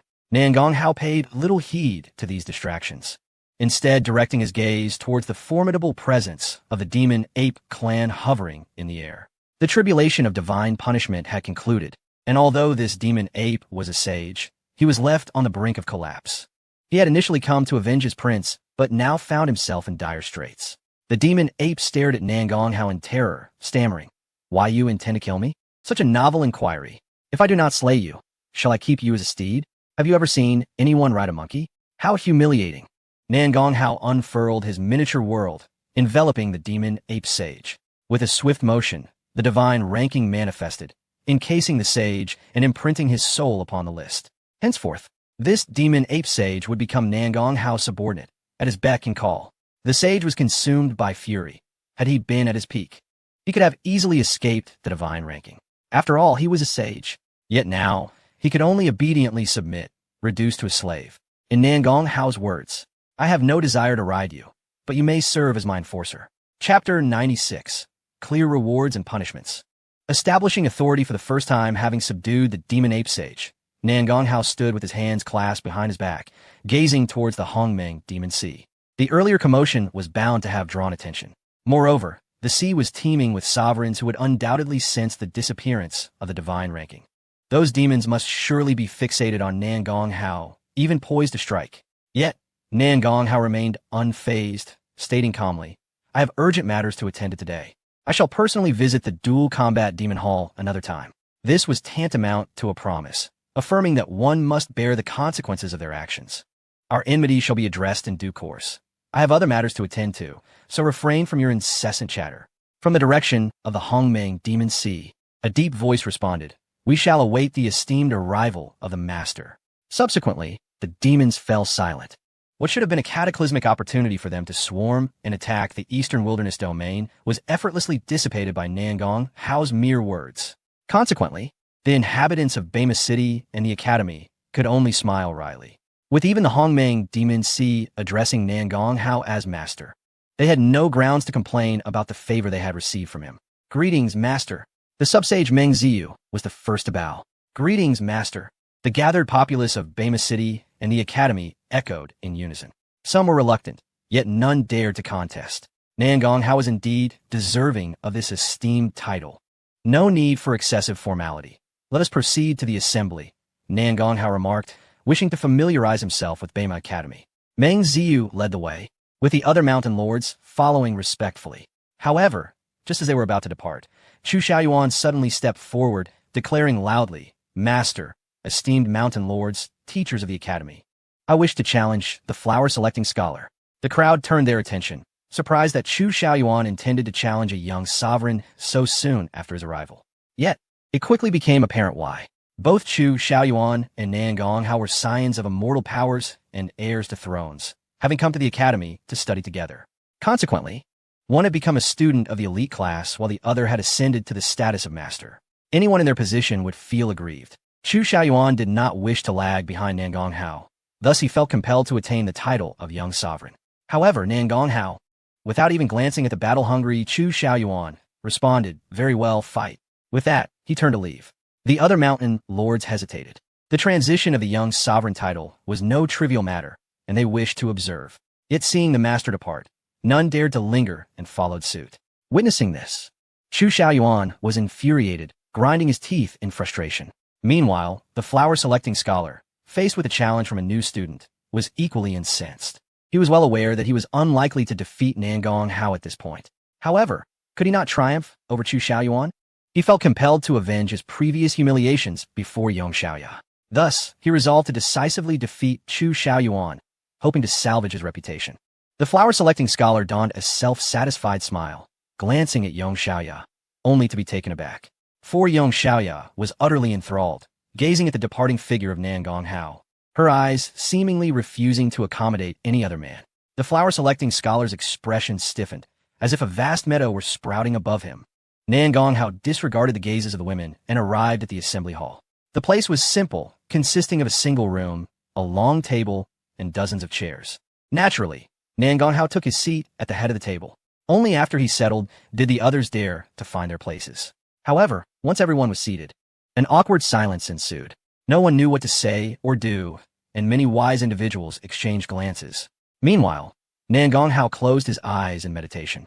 Those unaware might assume he was recovering from the exertion of battle.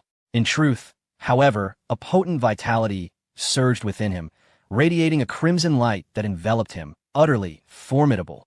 After a prolonged hesitation, San Yisheng finally stood, gritting his teeth as he bowed an apology to Nan Gonghao. My apologies, master. It was my folly to stubbornly oppose your entry into the academy. The mountain lords who had previously rejected Nan Gonghao also awkwardly rose to apologize one by one. This was precisely what Nan Gonghao had awaited. He slowly opened his eyes, indifferent as he inquired, Were these the individuals who opposed my admission to the academy? Meng Ziyu sensed the gravity of the situation, but did not conceal the truth. Indeed. Very well, these individuals shall be demoted by one rank. To observe the consequences of their actions, Nan Gonghao stated coolly. A collective gasp echoed through the assembly. No one had anticipated Nan Gonghao would be so ruthless. These individuals were all mountain lords of the B-class zone, the backbone of the academy. Now, they were to be reduced to the status of academy teachers. Lu Qinshi promptly rose to intercede. Master, San Yisheng, and the others acted with the academy's best interests in mind, though their methods were flawed.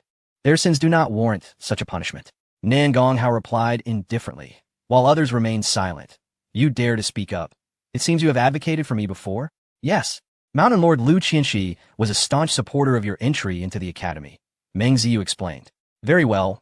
What methods does the academy typically employ to reward individuals? The finest ones, I presume, Nan Gonghao inquired. Meng Ziyu, understanding his intent, responded quietly before the old master departed. He condensed the vast river of Confucianism that has flowed through the Guangyuan heavenly domain since time immemorial into a singular stream, which can be traversed by Mountain Lord Lu Qinshi for enlightenment. Excellent, let be so. As for the matter of pleading for these individuals, there is no need to mention it further.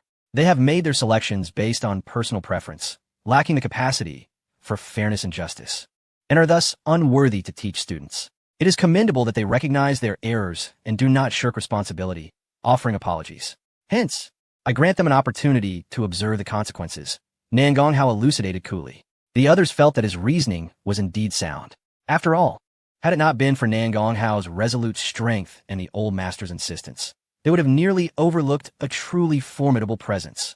Indeed, even without the guidance of Nan Gonghao, the master would eventually venture to the outer battlefield. Should they truly reject Nan Gonghao this time, it would pave the way for the invasion of the Hongmeng Demon Sea, leaving no one capable of resolving the ensuing chaos.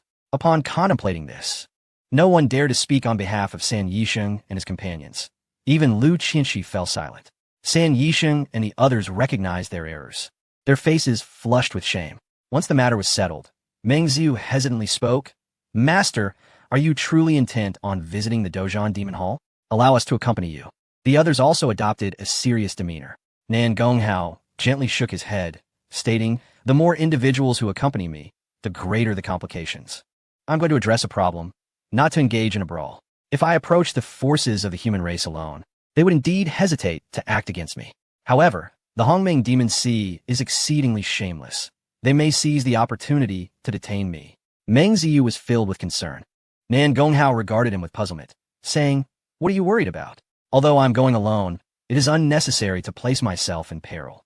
I will certainly take the Imperial artifacts with me. The group was momentarily taken aback, followed by a shared wry smile. They recalled that the Nan Gong family possessed Imperial artifacts capable of traversing space. While the Dozhan Demon Ape Clan could suppress the 4 great immortals, they were incapable of subduing the Imperial artifacts. Even in the event of a full-scale battle, the 4 great immortal forces could rely on the Imperial artifacts to relocate their entire clans. Thus, if Nan Gonghao were to employ the Imperial artifacts, the demons of the Hongmeng Demon Sea would be powerless to impede him. Furthermore, the Nan Gong family also possessed the Imperial artifacts of the Shihai clan, which could be utilized as well. Unbeknownst to them, Nan Gonghao not only commanded 2 Imperial artifacts, but also possessed a fragmented celestial artifact, the Fengshen List. This bestowed upon him absolute confidence. While the Hongmeng Demon Sea may be a realm of despair for others, it was a place he could traverse freely. After conversing with the mountain lords of the academy for a while, Nan Gonghao realized that he need not concern himself with anything. The academy had been established for many years, and its management was remarkably efficient. The previous master had consciously delegated authority. Routine affairs were decided by these mountain lords. Like the old master, Nan Gonghao could simply relinquish control. His current focus should be on solidifying his own realm and pondering the matters concerning the Hongmeng Demon Sea. As the meeting concluded, the mountain lords took their leave. Nan Gonghao then produced 2 spatial rings, belonging to the demon ape Prince Ling Wumi and a formidable demon ape warrior who had come to avenge him. Each contained numerous valuable items, including the Tianhua brush, which Nan Gonghao had wagered against the demon ape prince. The brush, entirely white and adorned with peculiar patterns, represented the order of writing and painting. Without grasping the order of painting, one could not wield this brush.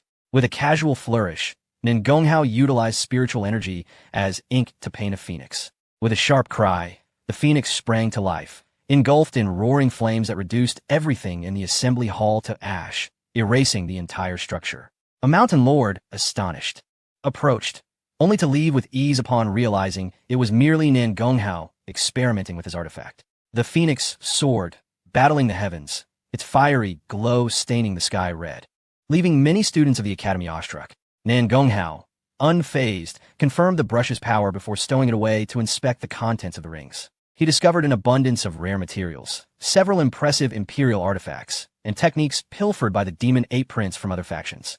These were indeed remarkable treasures, albeit of little use to someone like Nan Gonghao, who belonged to an immortal faction that lacked such trinkets. However, he soon stumbled upon an intriguing item, a black iron shard.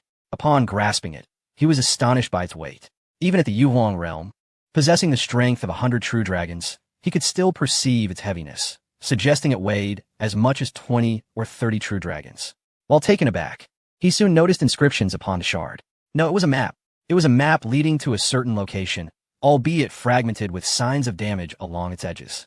Contemplating, Nan Gonghao summoned the True Dragon Flame, a supreme flame of the True Dragon lineage, capable of incinerating anything in existence. Coupled with the order of the artifact, it would likely melt even a sacred artifact. Yet the iron shard remained unperturbed, not even warming. Such resilience and weight indicated that the engraver must have been an extraordinary powerhouse. This map likely pointed to the location of a priceless treasure. Upon careful examination, he discerned that the visible information directed towards the Hongmeng Demon Sea. Could the treasure be located within its depths? For now, he decided to set it aside, intending to seek out other fragments in the future. Continuing to sift through the remaining items, he found nothing else of significant interest. He then turned his attention to the spatial ring of the Demon Ape Warrior, which contained an impressive array of treasures, confirming the affluence of the Demon Ape clan. Nan Gonghao felt a pang of regret for having slain the Demon Ape Prince, realizing he could have been exploited further. However, his spirits lifted when he discovered a jade slip containing the martial arts techniques of the Dozhan Demon Ape clan, the Dozhan Demon Arts. This was the supreme technique of the Dozhan Demon Ape lineage, which conferred mastery over the frenzied ape staff technique and the ability to withstand the might of 1,000 mountains. As he contemplated the technique, he fell into deep thought. Such a martial art was undeniably formidable, as the Dozhan Demon Ape clan constituted an ancient royal lineage among extraordinary beasts. They could effortlessly subdue the 4 great immortal forces of the eastern wilderness. One could only imagine the sophistication of a technique originating from such a terrifying faction. Under normal circumstances, the Dozhan Demon Arts would only be accessible to core powerhouses of the Demon Ape clan.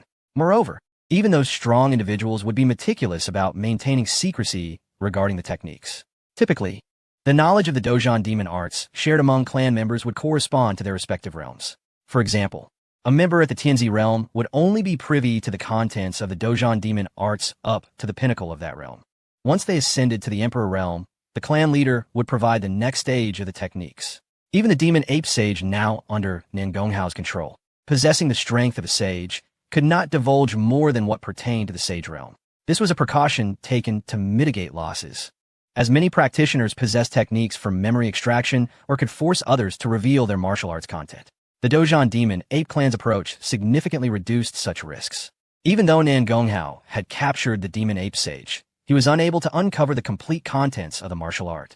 Initially intrigued by the prospect of cultivating the Dozhan Demon Arts, upon realizing its incompleteness, Nan Gonghao decided against it. However, the Nan Gong family was accompanied by numerous extraordinary beast followers capable of cultivation or referencing the techniques. Hence, Nan Gonghao summoned the 6th holy son, Nan Gonghua, to return the Dozhan Demon Arts to the family. Nan Gonghua had intended to return home anyway and eagerly accepted the task. After dispatching Nan Gonghua, Nan Gonghao felt there was little left to do, so he resolved to engage in cultivation, hoping to unlock the next chain of the Tianlok. Just as he closed his eyes, a distant cry pierced the air. It was issued by Chu Xiaoyuan, who had previously challenged the top scholar and evidently had results to share. The next moment, Qin Shuyao flew before Nan Gonghao, offering him a gentle smile. Would you like to know the outcome of their duel? Chu Xiaoyan emge vito dio. Nan Gonghao. His expression remained calm as he remarked, "It is incorrect to refer to him as the flower champion. He should rather be called the former flower champion, for he lacks even the status of an imperial heir. Is it not unusual for him to have lost?" Qin Shuyao slightly nodded, so you had already anticipated the outcome and chose to leave. Has your realm stabilized? Observing the concern etched on Qin Shuyao's face, Man Gonghao found it somewhat perplexing. Of course, why would you even ask?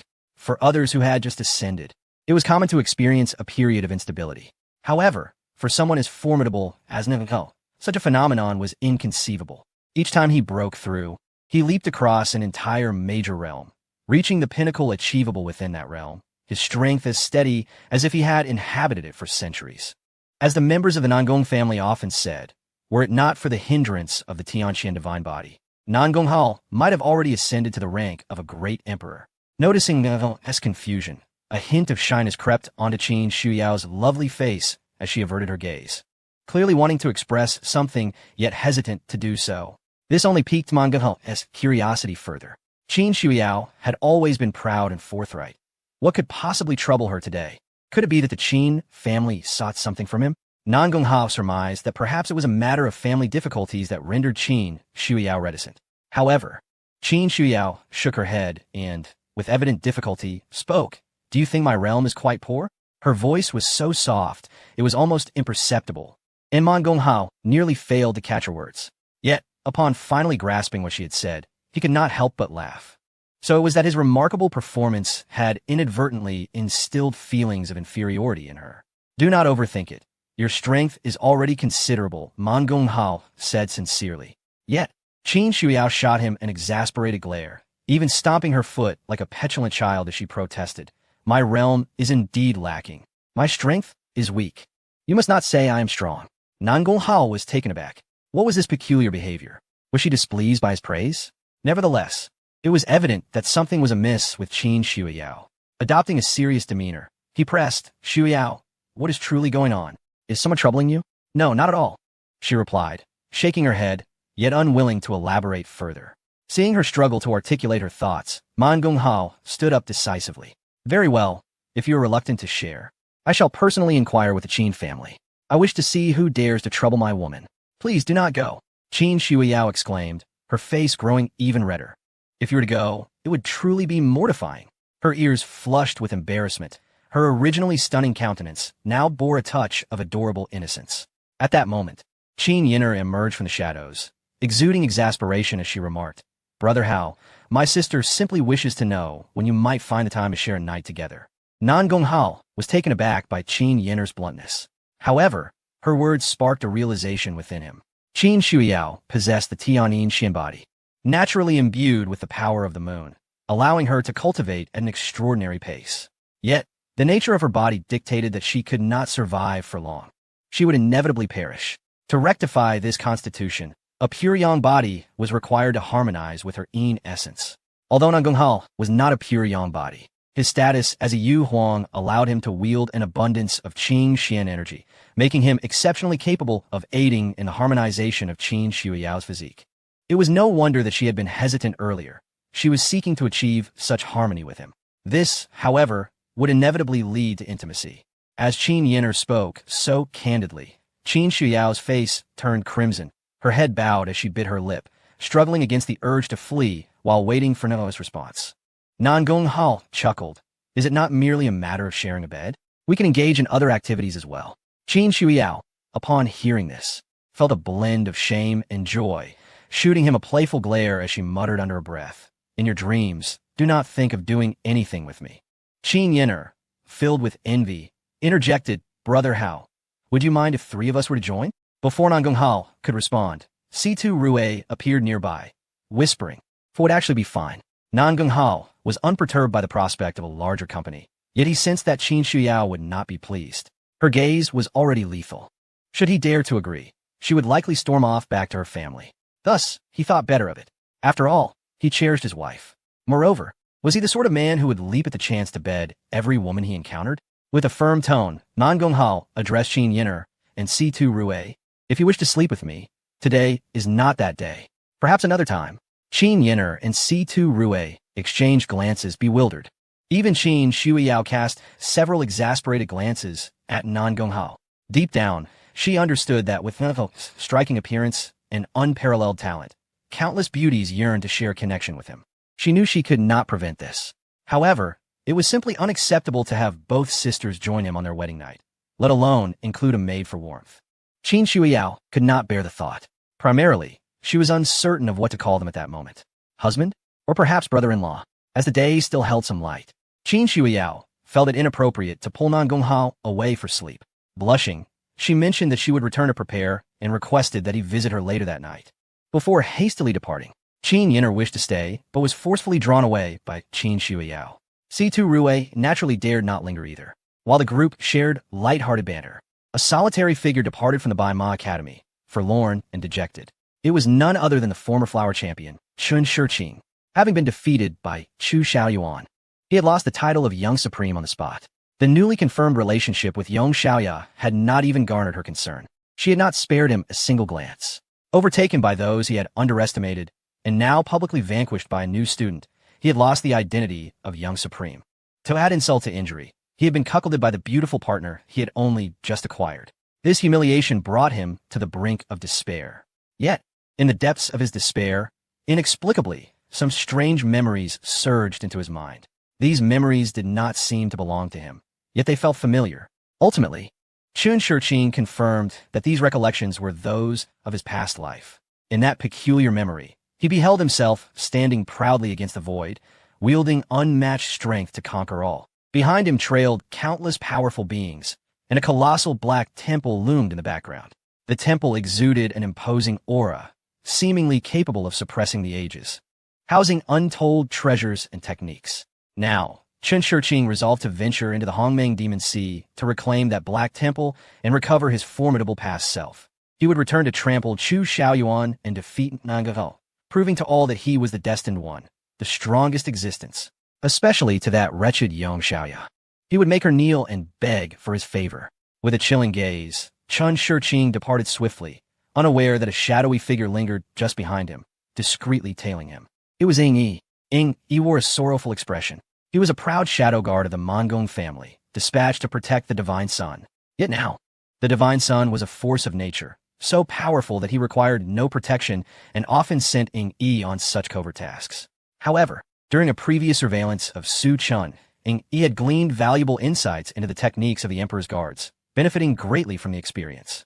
Now, with Nangahao suspecting something amiss with Chen Shiqing and instructing him to follow, he was genuinely curious about the potential rewards that might arise from this endeavor. Of course, the greatest reward would always lie with Nangahao. As Ying Yi trailed Chen Shiqing, he overheard him proclaiming himself the destined one, prompting a mocking smile to grace his lips. The divine offspring of my family has already produced 2 fated children. If you refrain from committing sins, you may live for a while longer. Otherwise, well, that is another story.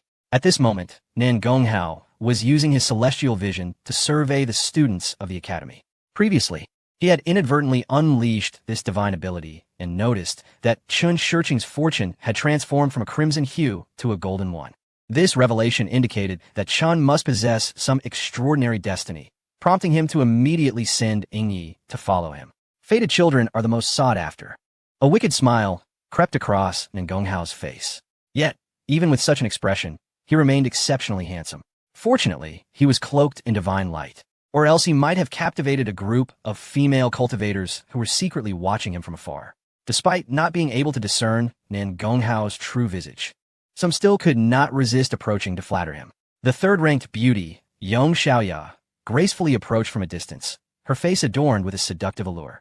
In a soft and delicate voice, she inquired, "Might I trouble you with a question, esteemed teacher?"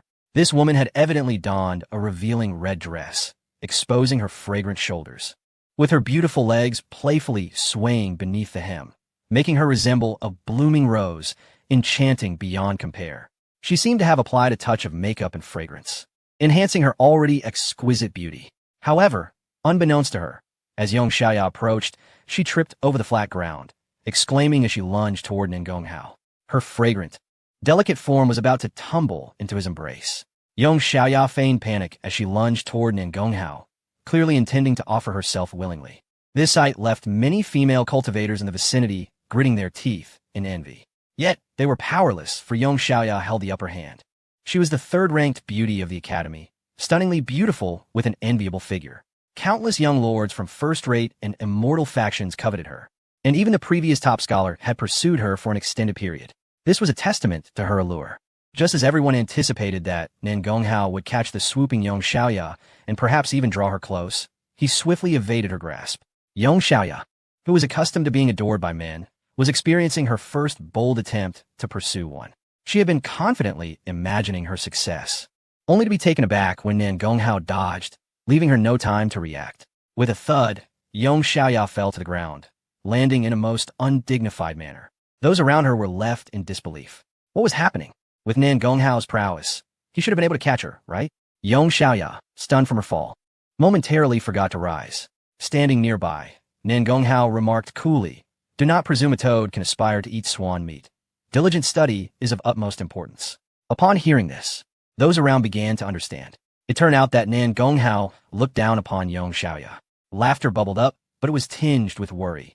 If even Yang Xiaoya was deemed unworthy by Nangahao, what chance did they have? Yang Xiaoya felt a mixture of humiliation and indignation, wanting to rebuke Nangahao. She had always been the one to receive adoration from men. When had she ever taken the initiative? After mustering the courage to do so, she was insulted as a toad aspiring to swan meat. Yet, as she glared up in anger, a gentle breeze swept by, dispersing some of the divine aura surrounding Nan Gonghao, revealing a glimpse of his true visage. After ascending to the rank of emperor, his face had become even more exquisite, resembling a rare treasure not meant for this world, complemented by an aura that could captivate any heart. In that moment, he bewitched the hearts of all the women present. Upon seeing his face, Yong Xiaoya's rage vanished without a trace, her heart racing as she gazed adoringly at Nan Gonghao. Had he just scolded her? That mattered not. She found herself wishing for nothing more than for Nan Gonghao to take her right then and there. Meanwhile, the other women present, whether they were saints, princesses, or the creme de la creme of the beauty rankings, all of them, regardless of their own stunning appearances and numerous suitors, found themselves entranced under the spell of Nan Gonghao's unparalleled beauty, their eyes filled with infatuation, nearly drooling in admiration. Noticing the foolish women captivated by his looks, Nan Gonghao shook his head slightly and turned his gaze skyward. The divine brilliance enveloping him was a manifestation of the Tao, impervious to mere winds. Thus, it was evident that someone was approaching. Indeed, in the next moment, a chilling figure appeared in the air, the princess of the War God Palace, Yin Wushuang. At this moment, Yin Wushuang radiated an aura of battle, as if ready for a duel. This woman again? Nan Gonghao did not forget that she had previously insisted he become her male servant. Was she still not dissuaded? His brows furrowed. Certainly, the more outstanding you are, the more delighted I am, replied Yin Wushuang coolly. Do not think that becoming a teacher allows you to escape my grasp. This mere academy in the eastern wilderness is insignificant. This was indeed true. Among the 7 greatest forces in the central region, including Qianji Pavilion, the Invincible Dynasty, the Heroic Women's Sect, the Sword Sect, the Sacred Demon Sect, the War God Sect, and the Kuo Dao Sect, while the War God Sect ranked second to last. Its formidable power was enough to sweep through the entire eastern wilderness. Even Hongmeng Demon Sea would not dare challenge the War God Palace. In fact, following the death of the Demon Prince, the Battle Demon Ape had not dispatched its army, largely due to the fear of Yin Wushuang's presence. Originating from a lineage feared even by the Hongmeng Demon Sea, Yin Wushuang naturally regarded Emir by Ma Academy with disdain. However, she had developed a genuine fondness for Nan Gonghao. The excitement in her gaze as she looked at him was palpable. She even boldly declared, if you wish, I could share a bed with you tonight, and I could bear your offspring.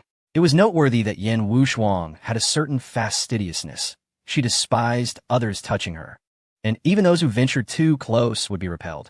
Over the years, she had eliminated countless talented individuals who sought to approach her under the pretext of admiration for her beauty. Even a former son-in-law of the War God Palace, despite displaying remarkable talent and strength after being possessed by an ancient demon, had never been granted the opportunity to touch Yin Wushuang.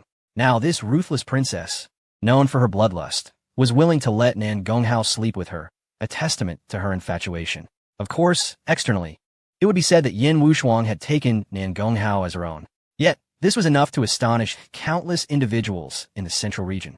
Even Yin Wushuang could not help but jest. If you can father me a son and a daughter, you will undoubtedly gain fame across the central region. Nan Gonghao responded nonchalantly. I do not favor women who are cold and aloof. First, sing me a tune, and let me see if you're worthy of discussing love with me. Yin Wushuang's expression instantly turned frosty. Do you take me for a courtesan? How dare you elevate yourself? Nan Gonghao retorted mockingly. Preposterous. The power of her sacred artifact surged as she attempted to forcibly suppress Nan Gonghao. Yet, he merely unfurled the seal of the gods. Humph, just a mere incomplete celestial artifact, and you wish to restrain this princess? Yin Wushuang, a descendant of a supreme force, recognized the secret of the seal of the gods. She activated her sacred artifact, revealing an ancient bell. The bell trembled, its resonant sound echoing through the void, accompanied by countless cries of battle. In the next moment, an endless army of ghostly soldiers surged forth from the void. These were the spirits she had refined after slaying over 100 million lives from an ancient nation. This formidable army was unafraid of pain or death, possessing immense strength. Although constrained by Yin Wushuang's realm, none of the ghostly warriors exceeded the emperor level. However, there were still over 100 ghostly generals at the emperor level. Moreover, regardless of the realm of the ghostly generals, once killed, they could instantly resurrect. The formidable power of this being is indeed difficult to contend with. Many who were once mightier than Yin Wushuang have perished for sheer exhaustion. At this moment, Yin Wushuang summoned countless spectral warriors to encircle Nangong Hao. Subsequently, she descended from the sky and conjured a golden chair to seat herself, crossing her legs with her delicate, unshod feet slightly extended. Those feet, pure and flawless, resembled the most exquisite jade, capable of stirring the hearts of any man. Yet, at this moment, many were furrowing their brows, their expressions darkening. For what Yin Wushuang had done was a gesture of etiquette in Zhongzhou, the foot-kissing rite. Typically, a servant would kneel before their master and kiss their feet to express loyalty. Yin Wushuang coldly regarded Nangong Hao and commanded, "Kneel and become my male servant, and then the Zhan Shengong will protect the Donghuang territory without worry.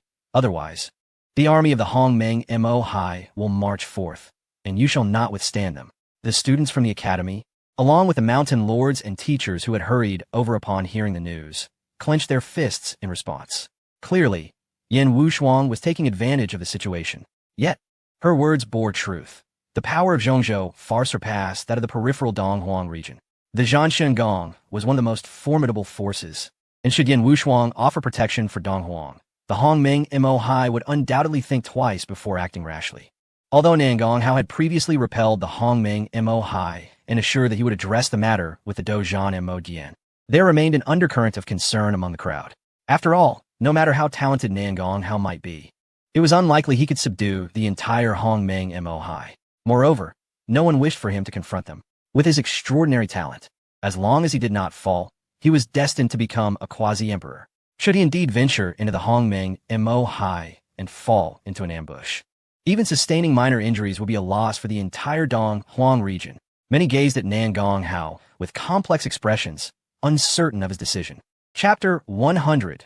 Self-detonation of the sacred artifact. Is this how you intend to defeat me? Nangong Hao looked upon Yin Wushuang, who sat before him like a queen, and slowly approached her. Once, there was a general known as Han Exant, who was honored as the god of war. In his youth, he was publicly humiliated by a rogue backed by a powerful faction, forced to crawl between the rogue's legs. Han Xin faced two choices: to draw his sword and kill, then flee, or to kneel and submit. He chose the latter, for he believed that as long as he preserved his life, he would not lack for opportunities in the future. It was this tenacity that led him to become the invincible god of war, conquering vast territories and earning eternal acclaim. Even the tale of his humiliation became a source of admiration among future generations. As Nangong Hao recounted Han Xin's story, he arrived before Yin Wushuang. The surrounding crowd, hearing his words, displayed expressions of bitterness. Han Xin's endurance of humiliation became a tale of valor. It was clear that Nangong Hao intended to emulate him. Although Han Xin's fate was fortunate, and with Nangong Hao's will and talent, he could undoubtedly rise again, perhaps surpassing Yin Wushuang in power one day. Yet, kneeling was kneeling, and humiliation was humiliation. Even if Nangong Hao were to become an emperor, this humiliation would forever linger. The crowd from the academy helplessly closed their eyes, unable to bear witness to the impending humiliation of Nangong Hao. Some even lamented that if not for his extraordinary beauty and talent, he would not be subjected to such treatment. The tall tree draws the wind. Yin Wushuang, with a proud demeanor, addressed Nangong Hao, "Your strength is formidable. Should I come to love you in the future, I will slay you to attain my path, and I shall refine you into one of these spectral warriors. At that time, you will have the opportunity to accompany me on the path to becoming an emperor, witnessing my ascension as the empress, subjugating the ages, and reveling in glory." As she spoke, her delicate foot extended towards Nangong Hao, inviting him to kiss it. Nangong Hao merely scoffed. "I wish to express that Han Xin endured humiliation because he lacked confidence in his future, fearing the might of that rogue's backing. But with my talent, to serve you would be to elevate you. Thus, I shall never fear the Zhan Shengong behind you. It is merely a trivial force from Zhongzhou, and you wish for me to become your servant? Such delusions." Nangong Hao's terrifying will surged forth, shocking the onlookers into wide-eyed astonishment. Then his formidable power radiated outward, manifesting as a small world that dominated the surroundings. Within his small world, the sun and moon shifted, black and white intertwined. As Nangong Hao gestured, a blanket of darkness enveloped the area, transforming the realm into a terrifying hellscape. While Yin Wushuang commanded spectral warriors, Nangong Hao summoned his own demons and fiends. In the depths of the night, myriad ghosts howled, clashing fiercely with the spectral warriors, and both sides proved equally matched. Yin Wushuang did not anticipate that Nan Gonghao would truly retaliate, and her anger flared. Without my protection, the entire Donghuang will be engulfed in war, and your so-called indestructible forces will be suppressed. Nan Gonghao regarded Yin Wushuang with indifference. As long as I am here, that shall not happen. Yin Wushuang, furious, retorted arrogant. Yet for reasons unknown, she found herself believing Nan Gonghao's words. His formidable will compelled a sense of faith. However, Yin Wushuang remained incensed, determined to prove she could not be subdued by Nan Gonghao. Of course, having witnessed Nan Gonghao's confrontation with the Yu Huang's ethereal image, she recognized that, based solely on strength, she truly could not match him. Hence, she had resorted to utilizing a sacred artifact from the very start, even invoking the name of the Zhan Shengong as a threat. At that moment, without hesitation, Yin Wushuang initiated the self-detonation of the sacred artifact. This artifact, crafted by a sage, contained the entirety of a powerful sage's strength.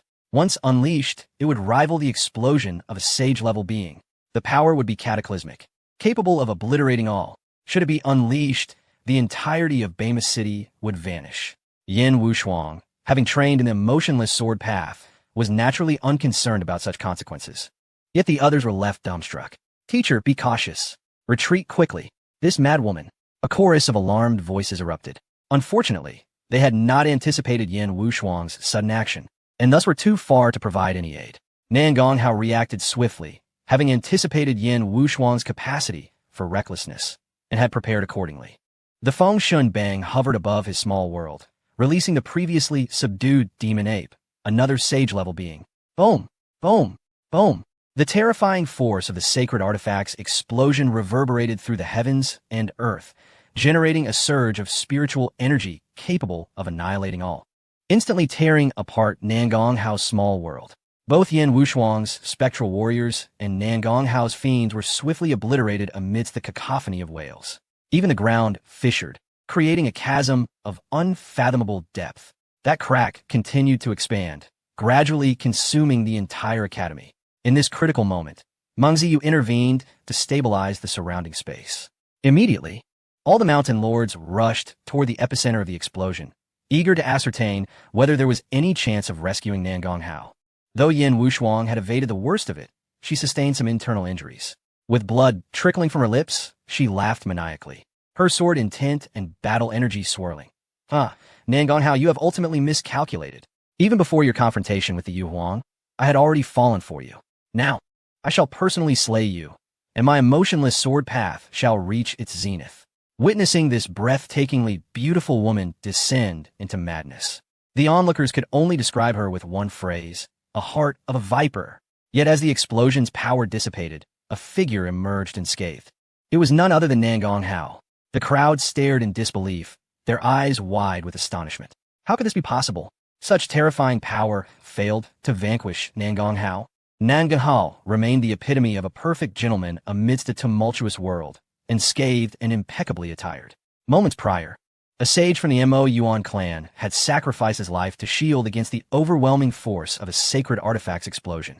Though enveloped in divine radiance, it was momentarily dispersed, revealing his true visage. The sight of his face left all the women breathless, their hearts racing uncontrollably. Some even succumbed to weakness, their hearts aflutter. Even Yin Wushuang, renowned for her cold detachment, found herself inexplicably captivated by Nan Gonghao's beauty, feeling a sense of relief that she had not succeeded in eliminating such a perfect man. However, she quickly regained her composure, exclaiming fiercely, "Wait, why are you still alive? If you live, how can my Juetching sword achieve its full potential?" Humph! Yin Wushuang, your violent temperament and twisted nature render you unworthy of being a student at the academy. You may leave. Meng Ziyu's anger was palpable as he expelled Yin Wushuang. Yet, she paid him no heed, fixating her gaze on Nan Gonghao. He regarded her with indifference, stating, "Do you believe that the Juetching sword is merely about annihilating everything? If one does not kill, how can one truly sever all emotions? Severing emotions does not equate to being devoid of feelings. Eradicating all emotions does not necessarily mean eliminating every individual. After all, when one dies, they remain forever etched in your memory, becoming the source of your suffering. What you must strive for is to have that person before you, yet remain completely unmoved. Nan Gonghao's unexpected guidance to Yin Wushuang bewildered many. Why cultivate an enemy? Yet, more were left speechless. Who could remain indifferent in the presence of such a face? Chapter 101. The Arrival of Yin Wushuang's Father. You should thank me. Nan Gonghao's words plunged Yin Wushuang into contemplation. Severing emotions does not mean being devoid of feelings.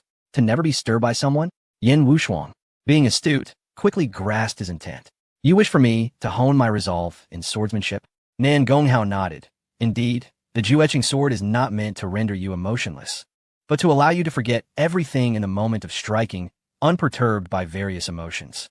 You could select a particularly alluring individual to engage with over time, fortifying your will against their charm. Through sustained practice, you will eventually become someone who is not ensnared by love. Yin Wushuang lowered her head, pondering Nan Gonghao's counsel. She had sensed something amiss earlier. Though she believed she had eliminated Nan Gonghao when she detonated the sacred artifact, she felt no sense of achievement. Could it be that her indifference towards him stemmed from her lack of affection? That was certainly not the case. Nan Gonghao's visage was undeniably captivating. Even though she dismissed all men, she could not deny her accelerating heartbeat and an eagerness to possess him, even declaring her intent to bear his children. If that was not love, then what could it be? Having realized her feelings for Nan Gonghao, she reflected on her earlier misconception of his demise and the absence of enlightenment.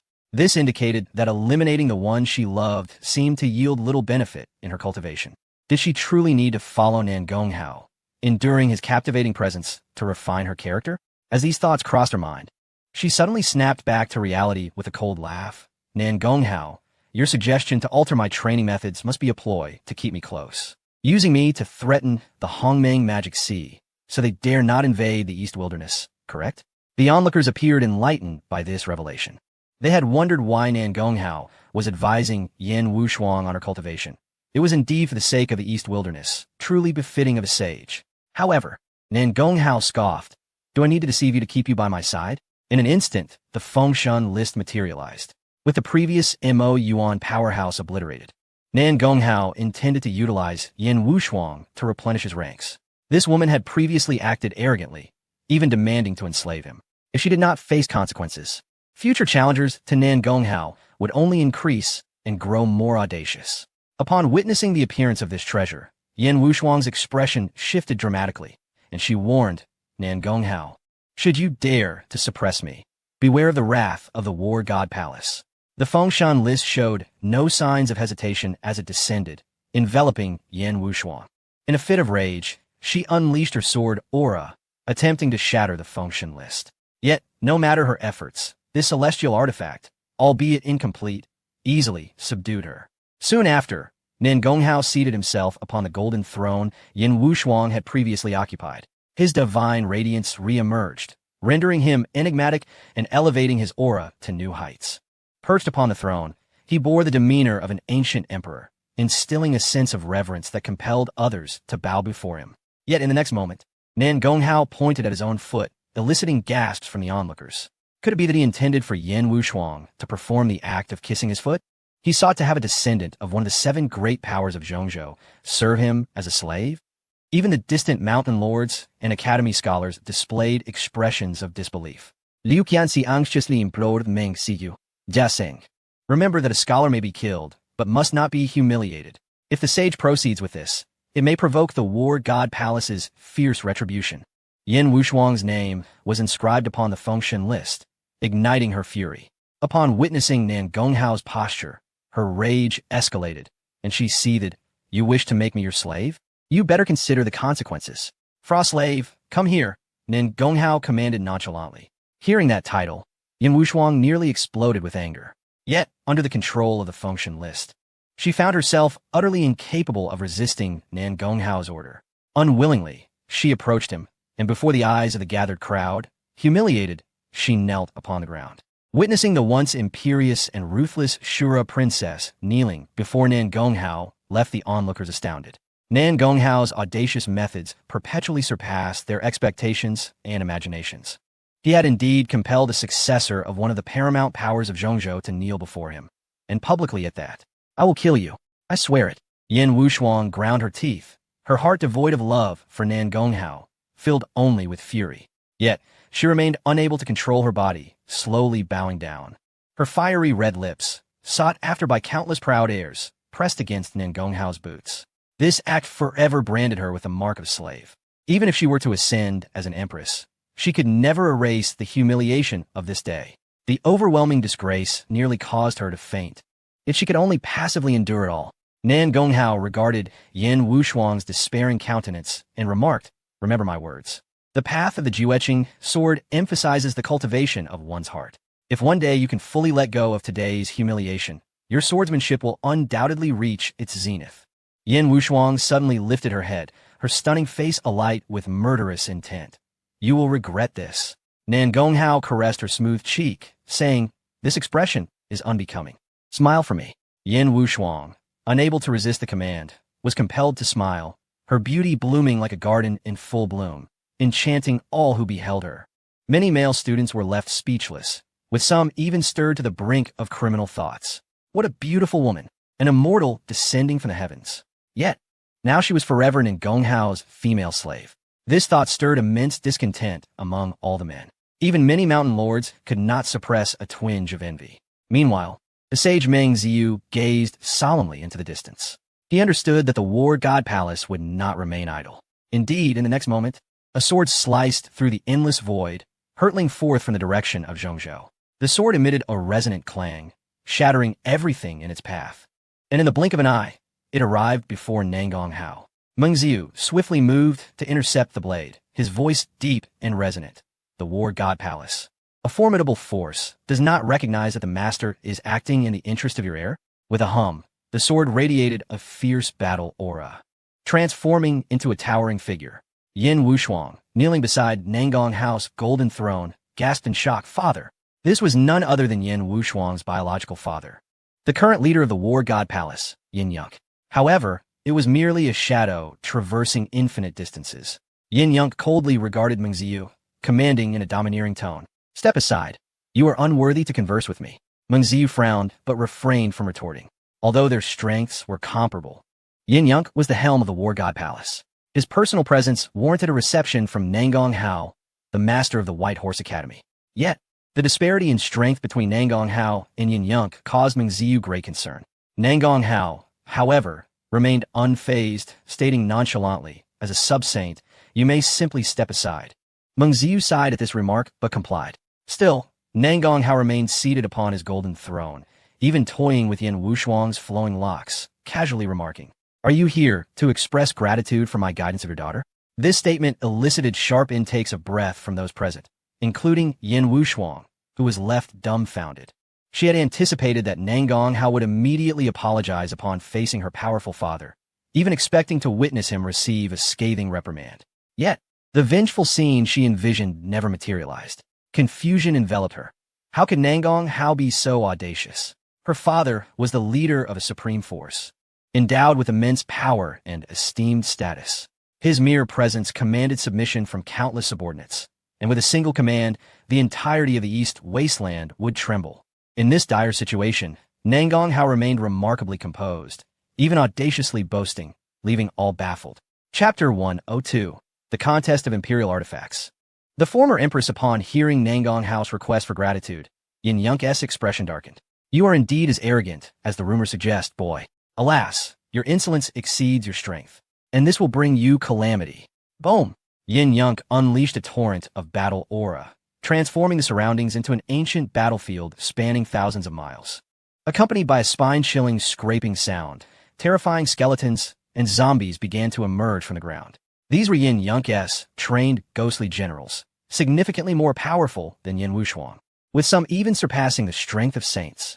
An overwhelming malevolence engulfed the area, and with a mere thought from Yin Yunk, they could be ruthlessly obliterated. However, Yin Yunk's might provoked a surge of righteous energy in the sky, cascading down in a torrent of white light to counter his force. This was the arrangement of the old master before his departure, intended to safeguard the East wasteland. Yin Yunk, noticing the radiant energy in the heavens, sneered, "Nangonghao, is this your alliance? Unfortunately, it is no match for me." Even amidst the ancient battlefield, Nangonghao remained calm and unperturbed, not even rising from his golden throne. "I do possess a reliance, but it is not this." With a resonant hum, The void trembled as the battlefield was forcefully torn apart. A colossal warship, exuding the power of ancient grandeur, emerged, looming above the crowd.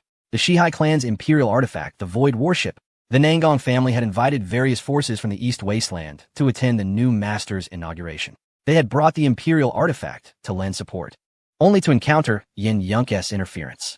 Through the diligent cultivation of the Shihai clan and the Nangong family, the Void Warship had regained some of its former power.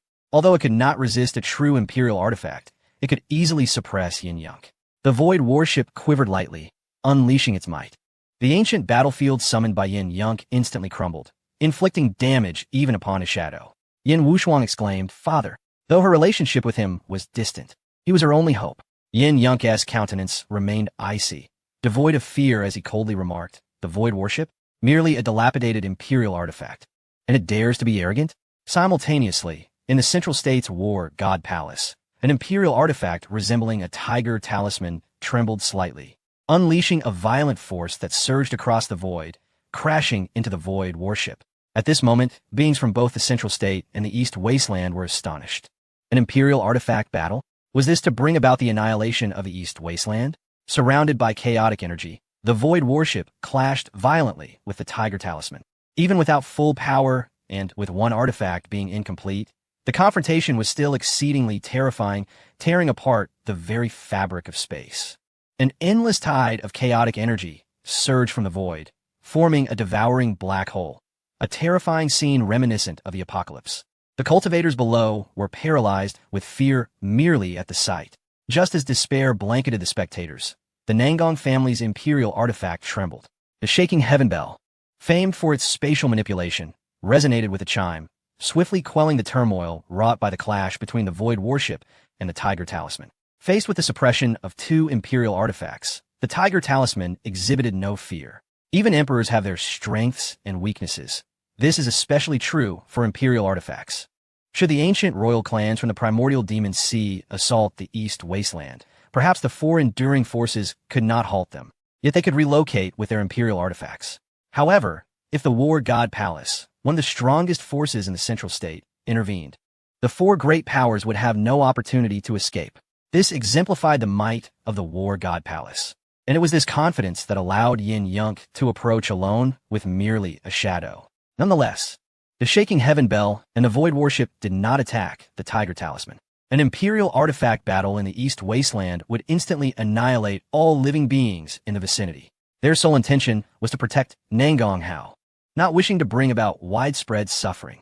Numerous powerful figures from the Nangong family appeared, particularly Nangong Xiong and Nangong Wushuang. "It's you, boy. I remember we once competed for the affections of a woman. What was her name?" "It's been so long that I've forgotten," remarked Nangong Wushuang, an ancestor who had lived through 7 lifetimes, seemingly recognizing Yin Yunk. Yin Yunk likewise recognized Nangong Wushuang, retorting indifferently, "Even if you are here, do not expect to protect this boy unscathed."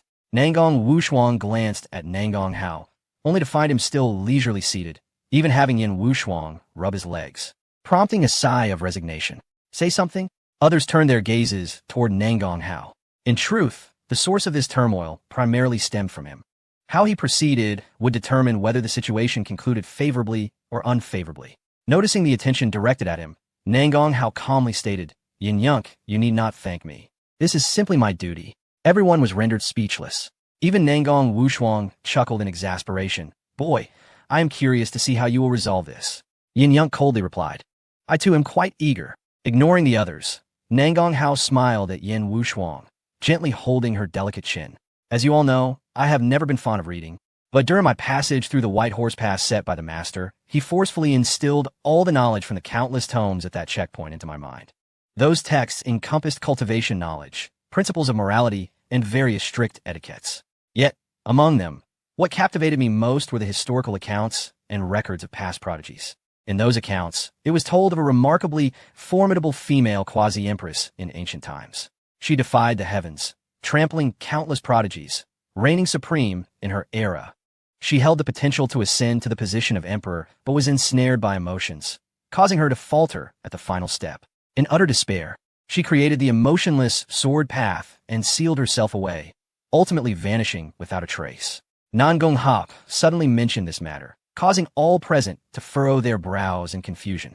They could not grasp its significance. What relevance did the matter of the female quasi-empress hold to the current situation? However, Yin Yunk's eyes suddenly flashed with a chilling light as he exclaimed, "You mean?" Yin Wushuang trembled upon hearing the story recounted by Nan Gonghao. A surge of sword qi erupted from her, shaking the heavens, accompanied by a torrent of sword intent that swept across the crowd. That sword intent was desolate, mournful, and imbued with boundless despair and ruthlessness. Everyone present was profoundly affected, forgetting the warmth of human emotions and becoming cold and indifferent. Oof. Nan Gonghao's expression darkened as the Fengshen list rattled ominously. In the next moment, that icy and merciless sword intent was swiftly suppressed. Yin Wushuang let out a muffled groan, casting a haughty glance at Nan Gonghao, as if she had transformed into an entirely different person. If the previous Yin Wushuang was characterized by her arrogance, the current version radiated an innate dominance, reminiscent of a venerable ancient powerhouse. Yet, this gaze was fleeting. Yin Wushuang quickly reverted to her previous spoiled princess demeanor. She appeared somewhat bewildered, clearly unaware of what had transpired. The others, however, reacted with astonishment, gazing at Yin Wushuang in horror. Could it be that she was the extraordinary female quasi-empress that Nan Gonghao had just mentioned, who once reigned supreme? Yin Yunk became agitated. He possessed more knowledge than the others. When Yin Wushuang was born, a master from Qianjij had personally visited him for 10 days of secret discussions, urging him to remain vigilant. This was because Yin Wushuang was likely to become entangled with an immensely powerful entity in the future. Previously, Yin Yunk sensed that his daughter was being compelled to acknowledge Nan Gonghao as her master. He had thought that the formidable being mentioned by Qianjij might be Nan Gonghao himself. Thus, Yin Yunk deliberately approached to intimidate Nan Gonghao, seeking to uncover the source of his supposed might. However, upon witnessing his daughter's demeanor, Yin Yunk realized the truth. The powerful being linked to his daughter was none other than the once mighty female quasi-empress. Given this revelation, it was imperative to bring Yin Wushuang back.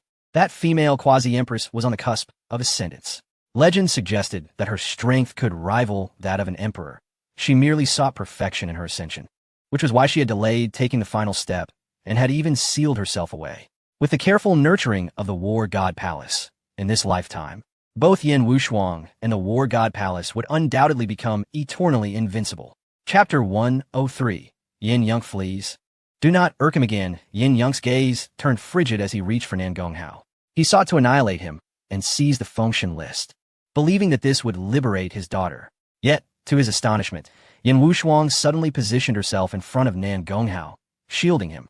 "You!" Yin Yunk exclaimed in shock, hastily retracting his hand, his voice laced with anger. "What are you doing?" The surrounding onlookers were equally astonished, questioning the circumstances. Was Nan Gonghao exercising control through the Fengshen list? Just as they pondered this, Yin Wushuang spoke in a solemn tone. "Nan Gonghao is correct. He is my tribulation. If I can resolve it, I will surely achieve perfect enlightenment." "Nonsense!" Yin Yunk roared in fury. "Do you not realize that you are the princess of the War God Palace and the future leader? If you become his servant, what face would the War God Palace have left?" Yin Wushuang's expression suddenly transformed, exuding an air of superiority, her voice filled with dignity as she declared, "Then I shall withdraw from the War God Palace." Upon hearing these words, Yin Yunk's countenance shifted abruptly, and he instinctively took a half-step back. Nan Gongwu also grew alert, ready to summon the power of his past life. Meng Ziyu squinted, hesitating as he asked, "The female quasi-empress?" "Indeed, it is I," Yin Wushuang replied, her gaze sweeping over the crowd. "All of you combined may not hold as much significance in my eyes as this young man. Henceforth, do not trouble him." Nan Gonghao, too, was taken aback. Had the soul of the female quasi-empress truly awakened? Yet, he quickly discerned that Yin Wushuang's realm remained that of sovereign. It seemed her awakening was only temporary and not a complete return. Even the legendary female quasi-empress could not disregard the seals of countless ages. It was likely she would require considerable time to fully awaken. Nevertheless, her brief resurgence elevated Yin Wushuang's fortune to nearly match that of Nan Gonghao. Once again, the child of destiny had emerged. How splendid! There was more potential to exploit. Nan Gonghao gazed at Yin Wushuang with satisfaction, as though she were a harbinger of wealth. After delivering her bold proclamation, the soul of the female quasi-empress sank back into slumber. Yin Wushuang's consciousness returned, and she appeared to comprehend what had transpired. Her face paling as she murmured, "No, I do not wish to become another servant. I do not want to be toyed with. Father, save me." The formidable princess of Azura found herself in a moment of utter helplessness and pleading. Regrettably, Yin Yunk could only sigh and choose to ignore her. It was evident that the female quasi-empress intended for Yin Wuxuang to endure humiliation, so that when she ultimately seized control, she could directly access Yin Wuxuang's memories. This way, the quasi-empress would avoid enduring the disgrace herself, while circumventing the emotional tribulations that had hindered her in her past life. A twofold benefit. Yet, even with this understanding, Yin Yunk found himself powerless. The War God Palace needed this female quasi-empress. As the palace lord, he had to consider the greater picture. The sacrifice of a daughter was trivial in comparison. Retaining the quasi-empress would elevate the War God Palace to one of the top 3 forces in Zhongzhou. It would even secure greater resources in the outer battlefields. Such immense benefits made the sacrifice of a few individuals seem entirely reasonable. Yin Yunk cast a cold glance at Nangonghao, saying, "You are fortunate. I hope your luck continues." Upon hearing this, Yin Wuxuang was filled with despair. She realized she had been forsaken. Her father intended to sacrifice her for the future of the War God Palace. Although their father-daughter bond was not particularly profound, facing the reality of abandonment was undeniably shattering. Nangonghao, however, disregarded Yin Yunk's threats, waving his hand dismissively as if shooing away a fly. "Begone, you. Yin Yunk was incensed, sputtering in frustration, but despite repeating "you" countless times, he could not articulate a coherent response. Typically, wherever he went, he was met with respect and reverence. Yet now, he was publicly dismissed by Nangonghao, inciting a desire to kill. However, Yin Yunk was wary of the quasi-empress and could not act. The feeling of impotent rage left him gritting his teeth in fury, muttering, "How rude." With that, he departed. Nangonghao chuckled. "Another one accusing me of being rude? Very well, I invite you to leave. Look, I even used polite language. Isn't that particularly courteous?" Yin Yunk nearly stumbled in disbelief. Where was the politeness in that? Even if he had used "pleasing you," he was still told to leave. However, he realized he could not outmaneuver Nangonghao and pretended not to hear, hastily retreating. Strangely enough, witnessing him flee in such a manner brought a sense of relief to Yin Wuxuang. She found herself wishing fervently for Nangonghao to teach her father a lesson. Yin Yunk hastily fled the scene. The academy remained enveloped in silence. Everyone was in disbelief. That was the palace lord of the War God Palace, a leader among the 7 most formidable forces in Zhongzhou. With a single command, he possessed the power to annihilate the eastern wilderness. Yet, this very individual had come to seek justice, and was ultimately driven away. A calamity that should have obliterated the entire academy had concluded so abruptly. It felt surreal, almost dreamlike. No, who would dare to dream such a thing? A youth hailing from the eastern wilderness had taken a genius from Zhongzhou as a servant and had even sent away her formidable father. Not even a storyteller would dare to boast such a tale. Writing a novel, one would not dare to pen it in such a manner. It was simply unbelievable. All eyes were fixated on Nangonghao, reflecting a myriad of emotions: surprise, confusion, fear, and even admiration. It was not only those present who were astonished. Many others, hidden away, were also engulfed in trepidation. These individuals were emissaries from various powerful factions invited by Bai Ma Shu Yuan to attend the ceremony marking Nangonghao's appointment as the master. Although there had been considerable commotion in Bai Ma Cheng, the news of Nangonghao's ascension was personally conveyed to these factions by Bai Ma Cheng. Initially, the mere fact that Nangonghao had become the master had already left them in disbelief, prompting many to investigate further. Yet, what they had anticipated to be the most shocking revelation paled in comparison to witnessing Nangonghao confront the leader of the formidable forces from Zhongzhou. In response, the emissaries could only utter 2 words: terrifying. Nangonghao had astonished them time and again, leaving them at a loss for words. The simplicity of the term terrifying belied the profound sentiments shared among them. Even the leader of Dongqingqing dispatched a message to Chu Xiaoyuan, advising him not to provoke Nangonghao and suggesting he find another target. This straightforward message infuriated Chu Xiaoyuan to the extent of wrecking his own residence. What could be more disheartening than knowing your own allies regard you as inferior to your adversary? Similarly, the news reached Inchiya, the prince of Beiwugua. On that very day, all factions within the Donghuang domain reached a startling consensus: refrain from provoking Nangonghao. This individual is simply too extraordinary. Let him contend with the Hongming Mahai and those prodigies from Zhongzhou. Chapter 104. The Wedding Night and Qin Wuhan's ambitions. Despite the uproar involving Nangong Hao and the Zhanshan Gong, the inauguration ceremony proceeded as scheduled. Numerous factions from the Donghuang domain participated, presenting gifts of congratulation. Many who initially intended to merely observe or stir trouble found themselves dutifully preparing substantial offerings. Even Dong Qingcheng and Bei Wugua, out of respect for Bai Ma Shu Yuan, contributed a significant gift. The prevailing sentiment was clear. One need not forge alliances, but it was wise to avoid enmity. Throughout the ceremony, however, Nangong Hao appeared utterly disinterested. He despised formalities, and when the crowd anticipated a few words from him, even mere platitudes regarding the future of the Donghuang domain, he simply remarked, "Enjoy your meal and drink well," before retreating to the side. The attendees were left dumbfounded, but there was little they could do. The ceremony concluded hastily. It was now widely acknowledged throughout Donghuang that Nangong Hao was the master of Bai Ma Shu Yuan. After the ceremony, as Bai Ma Shu Yuan entertained other guests, Nangong Wushuang engaged in a private conversation with Nangong Hao. "Dear child, I have only been in seclusion for a few days, and look at the chaos you have stirred." Nangong Wushuang expressed with exasperation. Nangong Hao, seated comfortably, had Situ Rui dutifully attending to him on one side and the enchanting Yin Wushuang on the other. He gazed innocently at Nangong Wushuang and asked, "What have I done, ancestor?" Nangong Wushuang shot him a disapproving look. "Let us not delve into distant matters. What do you intend to do about the Hongming Mahai?" "Of course, I plan to pay a visit. There are intriguing things within the Dozhan Ma Dian."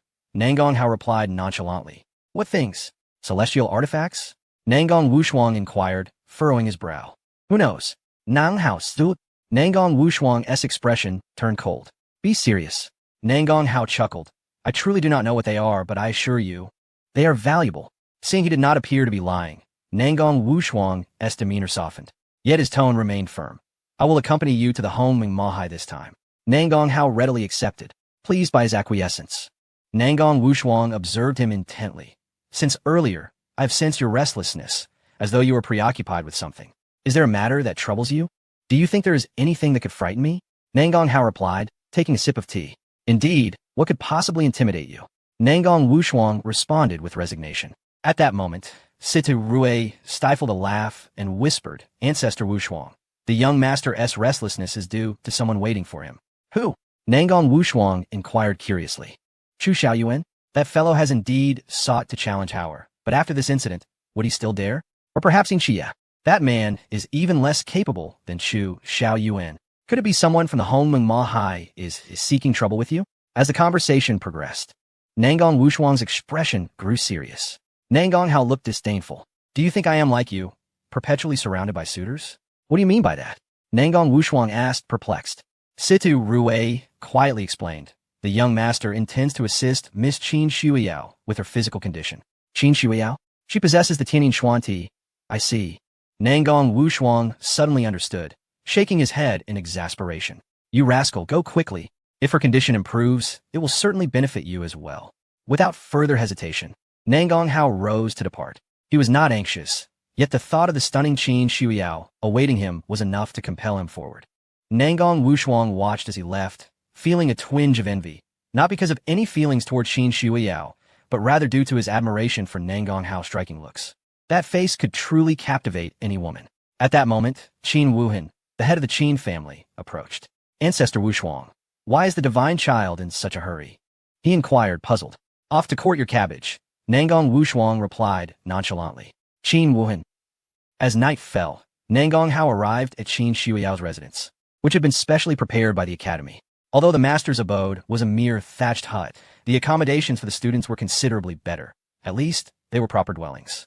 Upon reaching the entrance of Qin Shuiyao's courtyard, he discovered Qin Yin'er waiting there with a disgruntled expression. "What are you doing?" Nangong Hao asked curiously. "Waiting for you," Qin Yin'er exclaimed as she rushed forward, clutching his arm and attempting to pull him away. Nangong Hao realized that she was displeased with his closeness to her sister and was trying to intervene. Just then, a large hand suddenly emerged from the ground, grasping Qin Yin'er's leg and flinging her aside with force.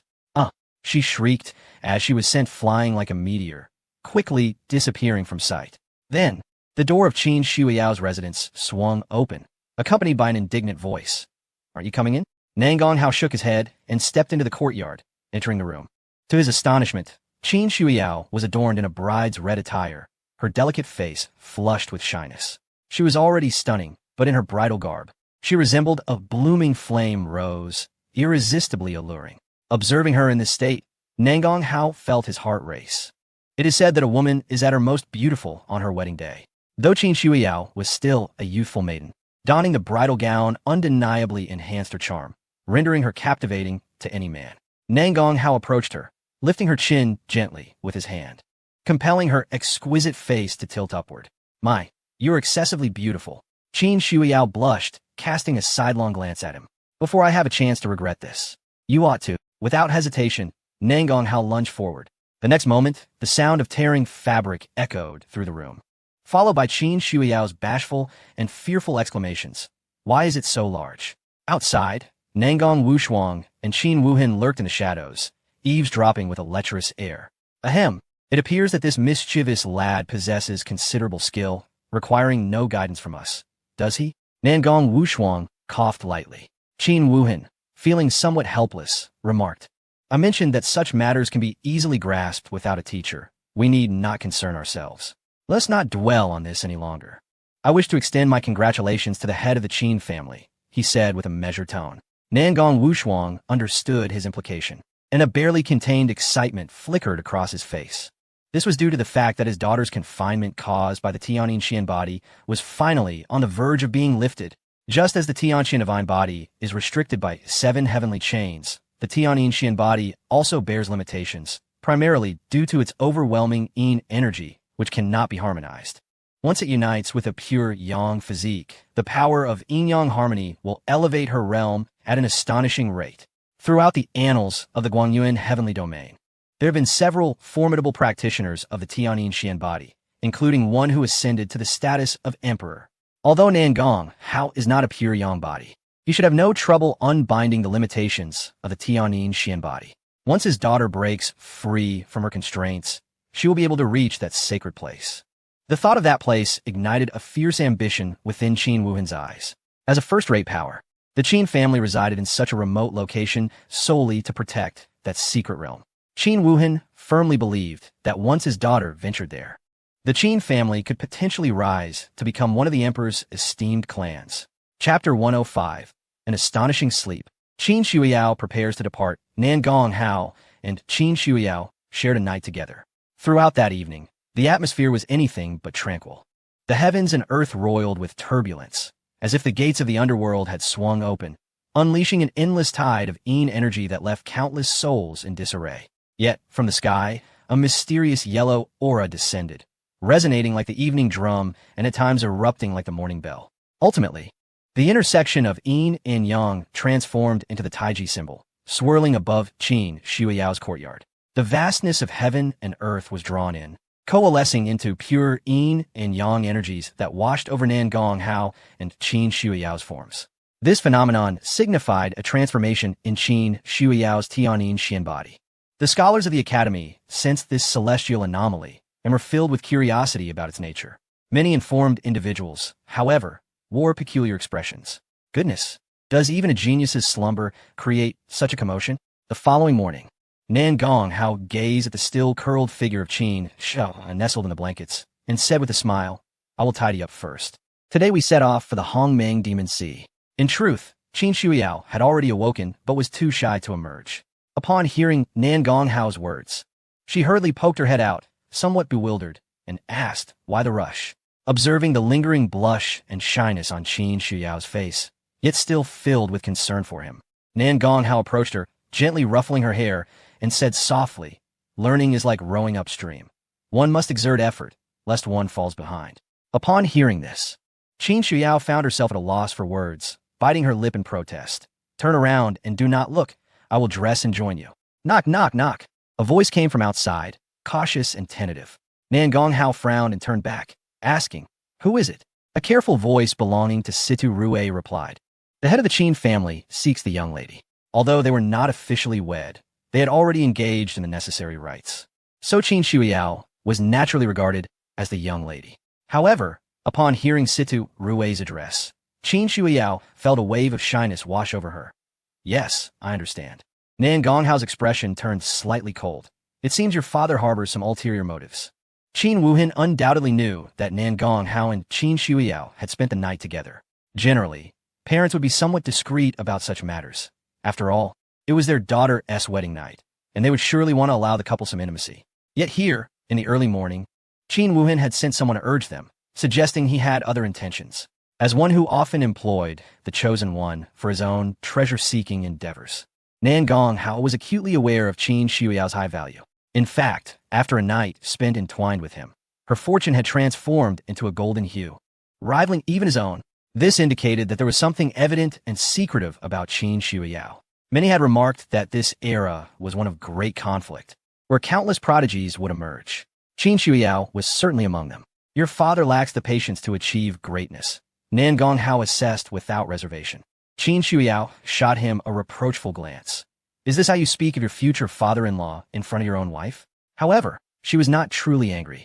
She understood that her father's early arrival could not bode well. As she saw Nan Gonghao taking his time to turn around, Qin Shuiyao, blushing, hurriedly dressed beneath the covers. Once she was ready, she took his hand, and together they stepped outside, appearing as a pair of newlywed lovers. However, upon reaching the foyer, they discovered not only Qin Wuhan waiting for them, but also Qin Shuiao's mother, Zhao Xinlan. Zhao Xinlan wore a gentle smile, beckoning to Qin Shuiyao, and the two women moved aside to share whispers. Nan Gonghao then took a seat opposite Qin Wuhan. Situ Rui brought forth hot tea, while Yin Wushuang stood nearby with a cold expression, reluctantly attending to their needs. Ah, my son, Qin Wuhan said calmly. You and Shuiyao are bound by engagement. Why the haste? Do you not fear that it may cause others to mock the Qin family's daughters for their lack of modesty? Nan Gonghao paused, then replied with a sardonic smile. He understood. Qin Wuhan was attempting to evade responsibility. He surmised that the old man would soon claim that their early consummation of the marriage was improper and would insist on taking Qin Shuiyao back home to prepare for the wedding. Indeed, Qin Wuhan, ignoring Nan Gonghao's mockery, continued, the rules of the Qin family are strict. We have never had a daughter who engaged in such premarital indiscretions. Now, you have spent the night at my daughter's residence, and the entire world knows, leaving the Qin family's reputation in tatters. Today, I will take Shuiyao back to the Qin family, and later, you may send someone from the Nan Gong family to propose. Then, you two may meet again at a more appropriate time. Situ Rui could not help but interject, head of the Qin family. Your tactics of dismantling the bridge after crossing it are truly impressive. Qin Shuiyao and Nan Gonghao had been together for several days. Any reasonable person would assume they had already been intimate. If the Qin family truly cared for their reputation, they should have sent someone to retrieve Qin Shuiyao immediately after the engagement banquet. Yet now, they waited until her Tianyin Xian body was resolved before sending someone, claiming that Nan Gonghao had taken advantage of her. Surely, this was dismantling the bridge after crossing it. Nan Gonghao cast a dispassionate glance at Situ Rui, who immediately lowered her head, chastened into silence. Qin Wuhan, noticing Nan Gonghao's disapproval of his servant's insolence, felt somewhat satisfied with his demeanor. Yet he could not have anticipated that Nan Gonghao deemed Situ Rui's retorts insufficient. Head of the Qin family, Shuiyao is now a member of the Nan Gong family. Where she chooses to go is beyond your authority, Nan Gonghao stated coolly. Qin Wuhan's expression stiffened, and he retorted, she is my daughter. Nan Gonghao scoffed. And what of it? If I so desire, I could incorporate the Qin family into the Nan Gong family's domain by tomorrow.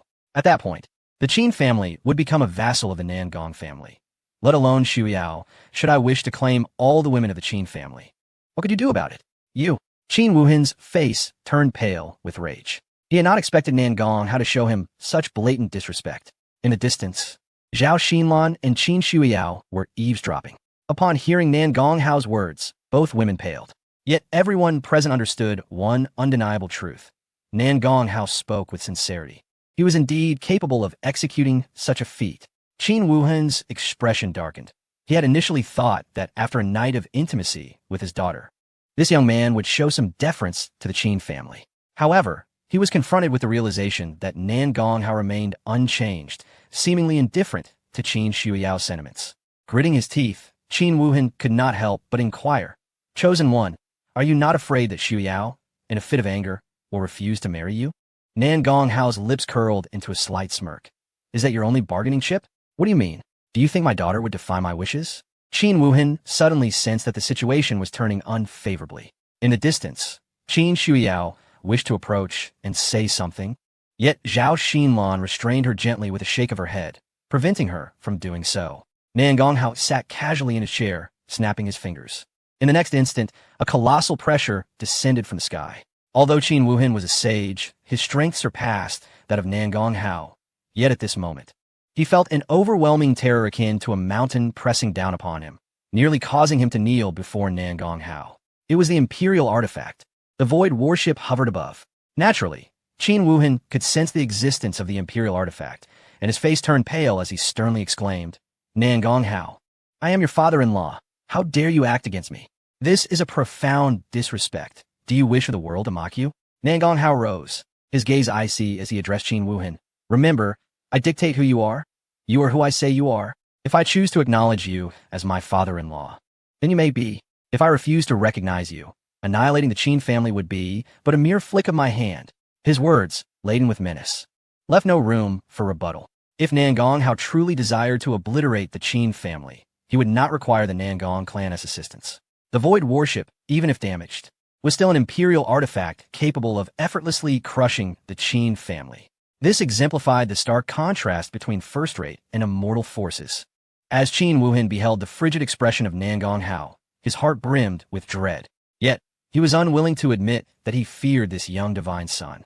He believed that he was merely being suppressed by the Imperial artifact. Chapter 106. Zhao Xinlan's scheme to manipulate Nan Gonghao initially. Qin Wuhan intended to leverage his future father-in-law status to compel Nan Gonghao to concede, allowing him to take Qin Shuiyao away. However, he could not have anticipated the extent of Nan Gonghao's rigidity. Qin Wuhan was indeed frightened, forcing himself to suppress his rage as he mustered a smile, saying, Divine son, what are you doing? You must have misunderstood my intentions. Upon hearing this, Nan Gonghao scoffed, his disdain evident. Veins bulged on Qin Wuhan's forehead as he struggled to contain his impulse to act, continuing to explain, My Qin family possesses a unique skill known as the Taiyin treasure technique, which harnesses the power of the Taiyin star for cultivation and combat. Previously, Shuiyao was not suited for this technique, but now that she has broken through the constraints of her Tianyin Xian body, she can enter the ancestral land to study it. Nan Gonghao replied indifferently, Though this excuse is rather flimsy, it is at least somewhat palatable. You wish for Shuiyao to grow stronger, do you not? Seeing Nan Gonghao's demeanor soften, Qin Wuhan seized the opportunity. Nan Gonghao nodded. That is indeed the case. At this, Qin Wuhan beamed. It seems we share a common goal. Then let Shuiyao return with me. I am her biological father. Could I possibly harm her? Zhao Xinlan, witnessing the relative calm between the two, approached and remarked, Divine son, I know you cherish Shuiyao, but what you truly need is an empress who can aid you on your path to becoming a great emperor, not merely a decorative vase. These words deeply moved Qin Shuiyao, who gazed at Nan Gonghao with a complex expression, saying, Nan Gong, allow me to cultivate this technique. Once I have mastered it, I will seek you in the Hongmeng Demon Sea. Nan Gonghao furrowed his brow, looking earnestly at Qin Shuiyao. Do you truly wish to cultivate the Taiyin treasure technique? Yes. That method is best suited for my physique and would allow me to progress rapidly. Your pace is too swift. I can no longer keep up with you. If I do not strive harder, I fear I shall forever be left behind. You know my character. I cannot bear to see you close to other outstanding women. Thus I yearn to grow stronger and forever follow in your footsteps. Qin Shuiyao felt a twinge of worry and reluctance. Previously, when Nan Gonghao summoned his future self, he mentioned the princess of the undefeated dynasty in Zhongzhou. That was undoubtedly a formidable prodigy, and Qin Shuiyao refused to concede defeat. While Nan Gonghao could disregard Qin Wuhan and his wife, he cared deeply for Qin Shuiyao. Very well, if it is merely a treasure technique, you may cultivate it as you wish, Nan Gonghao acquiesced. Qin Wuhan and Zhao Xinlan exchanged glances, a glimmer of triumph in their eyes. Then, Zhao Xinlan gently said, Shuiyao, why don't you converse with the divine son a bit longer? We shall wait for you outside, and we can return home together soon. Having said that, the couple exited Qin Shuiyao's residence. Once they had moved a considerable distance away, Qin Wuhan's face broke into a satisfied smile. My dear, your strategy is truly brilliant. This divine son is like a docile donkey, easily deceived by a few flattering words. His expression revealed no trace of anger. It seemed he had been acting all along. Zhao Xinlan smiled with self-satisfaction. Nan Gonghao's nature is unruly, and he detests being contradicted. After just having spent a night with Xu Yao, how could he willingly let her go? Thus, I had you adopt a tough demeanor to allow his temper to vent. Subsequently, we feigned weakness, making him believe he gained the upper hand, and naturally, his attitude would soften. Ultimately, this lad is still naive, knowing only to be obstinate. Alas, sometimes intellect and strategy are of utmost importance. Qin Wuhan could not suppress his smile. Indeed, my dear, you are remarkable. With you by my side, how could the Qin family not flourish? Although I have endured some grievances for the grand cause of the Qin family, I find that temporary patience is not an unwise choice. Zhao Xinlan wore a smile, not taking Qin Wuhan's praise to heart. Over the years, she had been a mastermind behind many strategies, resolving numerous issues for the Qin family. For instance, during Nan Gonghao's coming-of-age ceremony, when Qin Shuyao fled the Qin family, it had been a plan orchestrated by Zhao Xinlan. After all, the Qin family was a first-rate force. How could they be so easily abandoned by Qin Shuyao? It was Zhao Xinlan's deliberate arrangement. She knew her daughter would exhaust every effort to escape, so rather than guarding her against all odds, it was better to assist her and then send someone to follow. This way, she could keep track of her whereabouts while allowing her to feel a sense of freedom, minimizing potential troubles. However, later on, their unexpected encounter with Nan Gonghao turned out to be a delightful surprise. Zhao Xinlan's beautiful face radiated a sense of smugness. Even the unexpected had yielded such a perfect outcome. What person or event in this world could evade her control? Suddenly, a wave of terrifying energy surged forth, enveloping the surroundings and causing the spiritual energy of heaven and earth to roar like a tidal wave. Qin Wuhan and Zhao Xinlan turned in astonishment, only to discover that the void warship, which had been suspended above the academy, had suddenly awakened its power, seemingly set to journey afar. Is Nan Gonghao headed for the Hongmeng Demon Sea? Qin Wuhan raised an eyebrow. In the next moment, two beams of power shot from the void warship, capturing Qin Wuhan and his wife aboard the vessel. Suddenly appearing on the deck of the void warship, Qin Wuhan and Zhao Xinlan were momentarily dazed. Upon seeing Nan Gonghao and Qin Shuyao standing side by side in the distance, Zhao Xinlan felt an ominous premonition arise. Qin Wuhan, still oblivious to the situation, hesitated.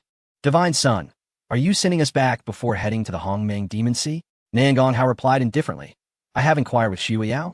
The tying treasure technique is suppressed within a secret realm established by a sage king, and to obtain it, one must undergo layers of trials, correct? Qin Wuhan cast a cautious glance at Zhao Xinlan. Zhao Xinlan's face paled slightly. She had an inkling of Nan Gonghao's intentions and immediately exclaimed, Divine Son. This matter is indeed true, but that is the resting place of our ancestors. You are not suited to enter. Indeed, you are not suited to enter. Qin Wuhan echoed, his anger rising. He realized that Nan Gonghao's inquiry likely indicated his intention to enter the ancestral land of the Qin family and acquire that legacy. With Nan Gonghao's talent, obtaining that inheritance would be a trivial matter. Yet, that was the hope that allowed the Qin family to ascend to imperial status. How could they possibly relinquish it? Even if this individual were to become Qin Shuyao's husband, it was out of the question. Nan Gonghao gazed at the anxious couple and gently shook his head, saying, Do not worry. I do not intend to enter your ancestral land. Qin Wuhan let out a small sigh of relief. That is good. In the next instant, the void warship tore through space, directly leaping across endless distances, appearing above the Qin family. The members of the Qin family sensed the formidable power of the void battleship and were filled with unparalleled terror as they looked up. With a thunderous roar, the void battleship enveloped the Qin family and, with immense force, uprooted the entire clan, relocating it thousands of miles away. Subsequently, the battleship plowed the ground beneath the Qin family's location for 300 zhang, forcibly excavating the ancestral secret realm of the Qin family and shattering it to extract all the legacies within. Witnessing this scene, Qin Wuhan trembled violently, his face alternating between pale and ashen, a constant exchange of expressions. Why you? He stammered, his voice shaking uncontrollably. Zhao Xinlan, with her eyes wide open, helplessly observed this unfolding chaos, her once astute mind now rendered dormant. Nan Gonghao, observing the couple's expressions of horror, spoke with a calm demeanor. I did indeed promise you that I would not enter your ancestral grounds. That was because I had no need to do so. Merely obtaining the inheritance of a Saint King hardly warrants my personal involvement. Why would I expend such effort? Chapter 107. Departure. Journey to the Hongmeng Demon Sea. Upon hearing Nan Gonghao's words, Qin Wuhan felt his blood pressure surge with rage, nearly causing him to faint. Zhao Xinglan appeared dazed, at a loss for words. Just moments ago, she had felt triumphant, believing that a small scheme would allow her to manipulate Nan Gonghao effortlessly. Not only had she used his divine body to free her daughter from the constraints of the Tianyin Xuanyi, but she had also successfully brought her back. Zhao Xinglan had even envisioned that once her daughter cultivated her powers, her strength would soar, easily surpassing Nan Gonghao, and that she might ultimately seek a more formidable husband. However, now Zhao Xinglan realized how mistaken she had been. Schemes can indeed be effective at times, but if your adversary possesses strength sufficient to disregard everything, then your machinations become mere jest. Such was the case at this moment. Nan Gonghao had directly manipulated the imperial artifact to uproot the Qin family and seize their ancestral techniques. It must be remembered that this was a Saint King, a being whose might surpassed that of saints, having once suppressed countless epochs. Thousands of years ago, the Qin family had discovered their ancestors' burial site, only to find that it had transformed into a secret realm filled with various legacies. Elated, the Qin family had painstakingly relocated to guard this place, pouring their collective efforts into researching the secret realm, with the hope of conquering it one day and obtaining its treasures. Yet, despite their tireless efforts over the years, they had achieved nothing. The birth of Qin Shuyao, the Tianyin Xuanyi, had ignited boundless hope for the Qin family. After all, their ancestor, the Saint King, was also a Tianyin Xuanyi. It was highly probable that Qin Shuyao would be recognized and receive the inheritance. Thus, the Qin family desperately sought to unravel the constraints on Qin Shuyao as constitution, even going so far as to ingratiate themselves with the Nangong family to find a solution, including resorting to marriage alliances. However, they had originally intended to backtrack on the marriage once Qin Shuyao's constitution was freed. Otherwise, they would not have dared to demand for her back merely a day after her wedding night. At this moment, as Nan Gonghao manipulated the Void Battleship and obliterated the Qin family's secret realm, he simultaneously annihilated all hope for the Qin family. They believed that Nan Gonghao would inevitably take everything, even appropriating the Taiyin Baoshu for himself. The Qin family's hopes for resurgence were dashed. Yet, despite this dire situation, Qin Wuhan and the members of the Qin family dared not harbor even a hint of murderous intent. The Void Battleship was simply too terrifying. Qin Wuhan stood there, devoid of color, in despair, gazing at the ravaged ground below. How could this be happening? How could I not believe this? Seeing her husband in such a state of despair, Zhao Xinglan could not help but flush with rage, irrationally confronting Nan Gonghao. Do you not fear being condemned through the ages for plundering the Qin family's inheritance? I have never cared for such matters. Nan Gonghao casually tossed the inheritance he had taken from the Qin family to Qin Shuyao. Qin Shuyao was momentarily taken aback. Nan Gong, aren't you going to see what it is? Both Qin Wuhan and Zhao Xinglan were stunned.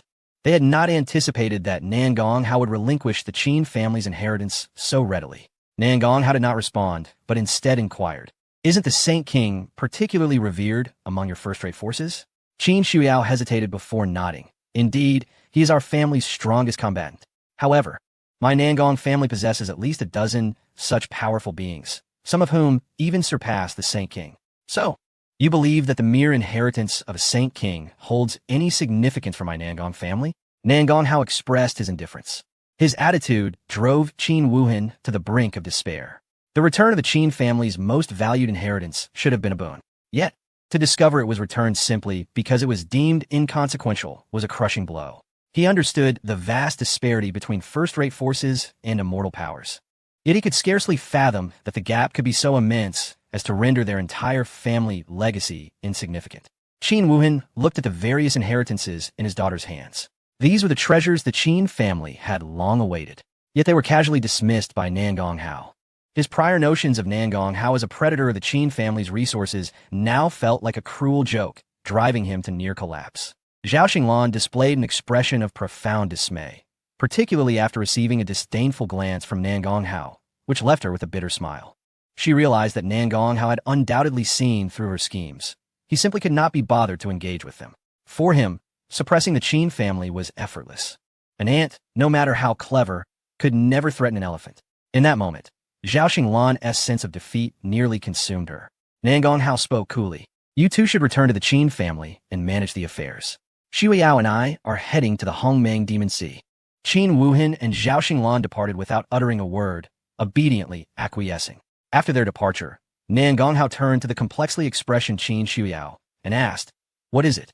Are you unable to accept this? No, my parents plan to scheme against you. Given your temperament, it's quite generous of you to handle it this way. Qin Shuyao replied with a wry smile. Nan Gonghao nodded. That is good to know. He did not conceal his thoughts. If outsiders dared to conspire against him, their families would have been annihilated long ago. However, since Qin Shuyao was involved, he did not wish to make things difficult for her. Therefore, a suitable lesson would suffice. Situ Rue and Qin Yin'er stood silently behind, as they had no standing to intervene in this matter. Yet Yin Wushuang gazed at Nan Gonghao, her eyes gleaming with an unusual light. Nan Gonghao guided the void battleship towards the Hongmeng Demon Sea, attracting the attention of many. The major forces of the Eastern Wilderness region either used treasures for remote live broadcasts or followed closely behind. In any case, they were all focused on Nan Gonghao, eager to discern what would transpire as he entered the Hongmeng Demon Sea. Nan Gonghao had always been domineering. Could he still effortlessly penetrate the depths of the Hongmeng Demon Sea, dominating all that lay before him? Soon, the void battleship arrived at the edge of the Hongmeng Demon Sea. It was a vast, mist-laden ocean where neither the beginning nor the end could be discerned. Nor could the top or bottom be seen. The mist was pitch black, like ink staining the surroundings, exuding a dense and sinister aura. At that moment, the mist roiled like turbulent waves, intermittently accompanied by the sounds of thunder and fierce winds, creating an imposing atmosphere.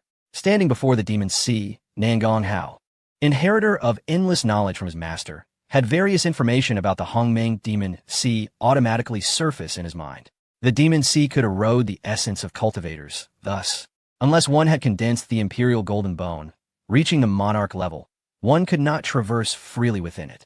However, this restriction applied only to external cultivators. Within the Hongmeng Demon Sea, countless indigenous creatures, though weak, managed to thrive. The reason for this remained a mystery, just as the origin of the Hongmeng Demon Sea was unknown.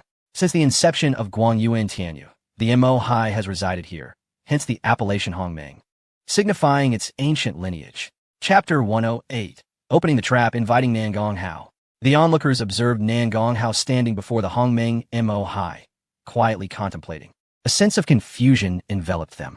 Why did he not simply enter? Shouldn't he had been aboard the Void warship, ready to conquer all? Were fears beginning to take root? This thought, however, was swiftly dismissed by many. After recent events, it became evident that Nan Gonghao's demeanor had escalated to an audacious level. To encapsulate his character, one might say he would not shed tears until faced with a coffin. Such a person would not temper his personality until the very moment of death. Therefore, it was certain that Nan Gonghao was not intimidated. Rather, he was likely preparing for something. As the crowd speculated, Nan Gonghao, visibly displeased, exclaimed, Why is there no response from the Hongmeng Mo Hai? Is there no one to welcome me? Everyone displayed expressions of helplessness. Clearly, this fellow was not deterred from entering. Even Yin Wushuang could not help but chide. You arrive aboard the Void warship. Who would be foolish enough to emerge and provoke you? Nan Gonghao shook his head, stating, The ancient royal family is not so cowardly. Something must have transpired. Could it be an internal conflict? Just as he finished his conjecture, the Hongmeng Mo Hai surged violently, parting to unveil a path. The spectators were left astounded. Could it be true? The Hongmeng Mo Hai had genuinely opened a path to welcome Nan Gonghao? This was indeed an extraordinary treatment.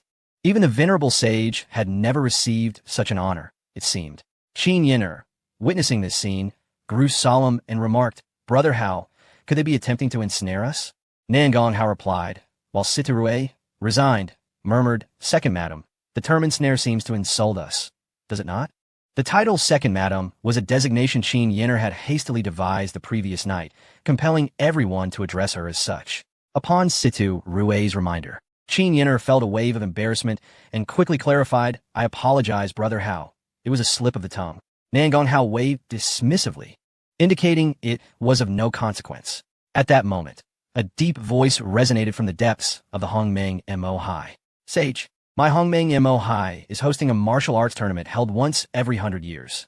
The prize for the victor is the essence of the Kunpeng. Will you participate? A martial arts tournament? Nan Gonghao recalled hearing about such an event.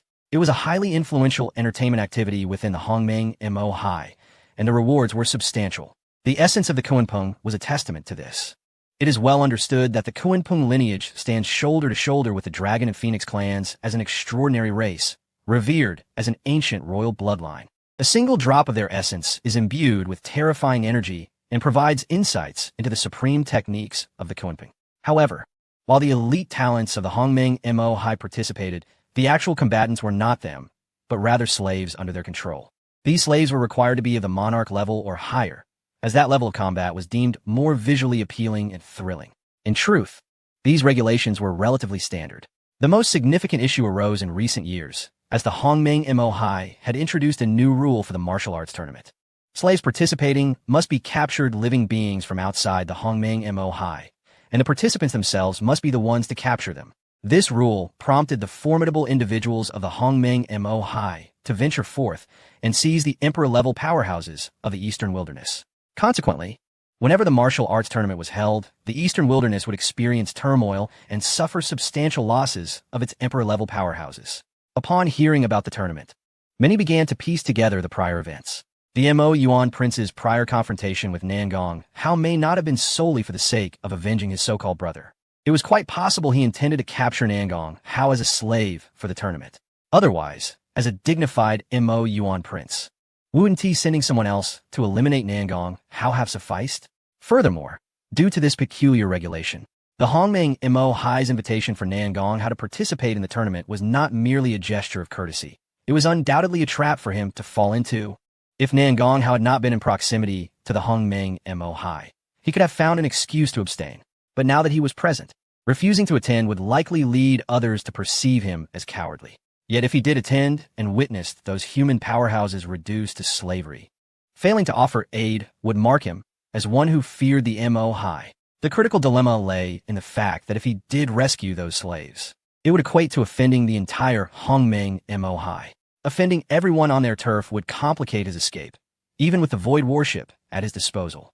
The crowd, having discerned the underlying situation, began to murmur. This must have been the doing of the Dozhan Mo Yuan clan, likely aiming to incite animosity between the sage and the entire Hongmeng Mo Hai. Clearly, these alien entities were not devoid of intelligence. It now hinged on how the sage would choose. Should he participate, he would inevitably oppose all the powerful figures in the Hongmeng Mo Hai. Conversely, if he abstained, it would be viewed as an act of cowardice. Indeed, I am grateful not to be facing such a dilemma. My head feels ready to explode, and I am at a loss for solutions. Suddenly, it dawned on me. Could it be that the creatures within the Mo Hai aim to undermine the sage's resolve? It is a possibility that cannot be dismissed. I wonder how the sage will navigate this predicament. The discussions reverberated like the sound of crashing waves. All eyes fixated on Nangong Hao. Yet, Nangong Hao maintained a calm demeanor, addressing the Mo Hai. You have graciously opened a path to welcome me. If I were to decline, would it not be an affront to your hospitality? After all, even beasts possess their dignity, do they not? Referring to the aliens as beasts was akin to pointing at a monk and cursing a bald man. Such a public slap to the face would surely incite anger. But it must be noted, the onlooking human spectators felt a surge of exhilaration. The mists of the Hongmeng Mo Hai swirled violently, accompanied by a stifled, furious voice. Humph. It seems the sage's slaves are insufficient. You possess only 2 monarch-level slaves. Accompanying Nangong Hao on the vessel were Qin Shuiao, Qin Yin'er, Situ Rui, and Yin Wushuang, along with Nangong Wushuang, who had been cultivating within the cabin. Clearly, the 2 monarch-level slaves referred to were Yin Wushuang and Nangong Wushuang. Although Yin Wushuang was indeed a slave of Nangong Hao, she resented the term, her expression darkening with murderous intent. Yet, the speaker was a saint-level powerhouse. Concealed within the Hongmeng Mo Hai, she was unable to retaliate or find a target. Foolish creature, Nangong Wushuang's icy voice rang out. In an instant, his past powers awakened, summoning an ancient colossal bird that soared forth with a resounding cry into the Hongmeng Mo Hai. Before long, the giant bird emerged, clutching a terrified, struggling alien saint in its grasp. With a swift motion, the alien saint was torn apart, blood mist saturating the sky. However, a fragment of the alien saint's soul managed to escape.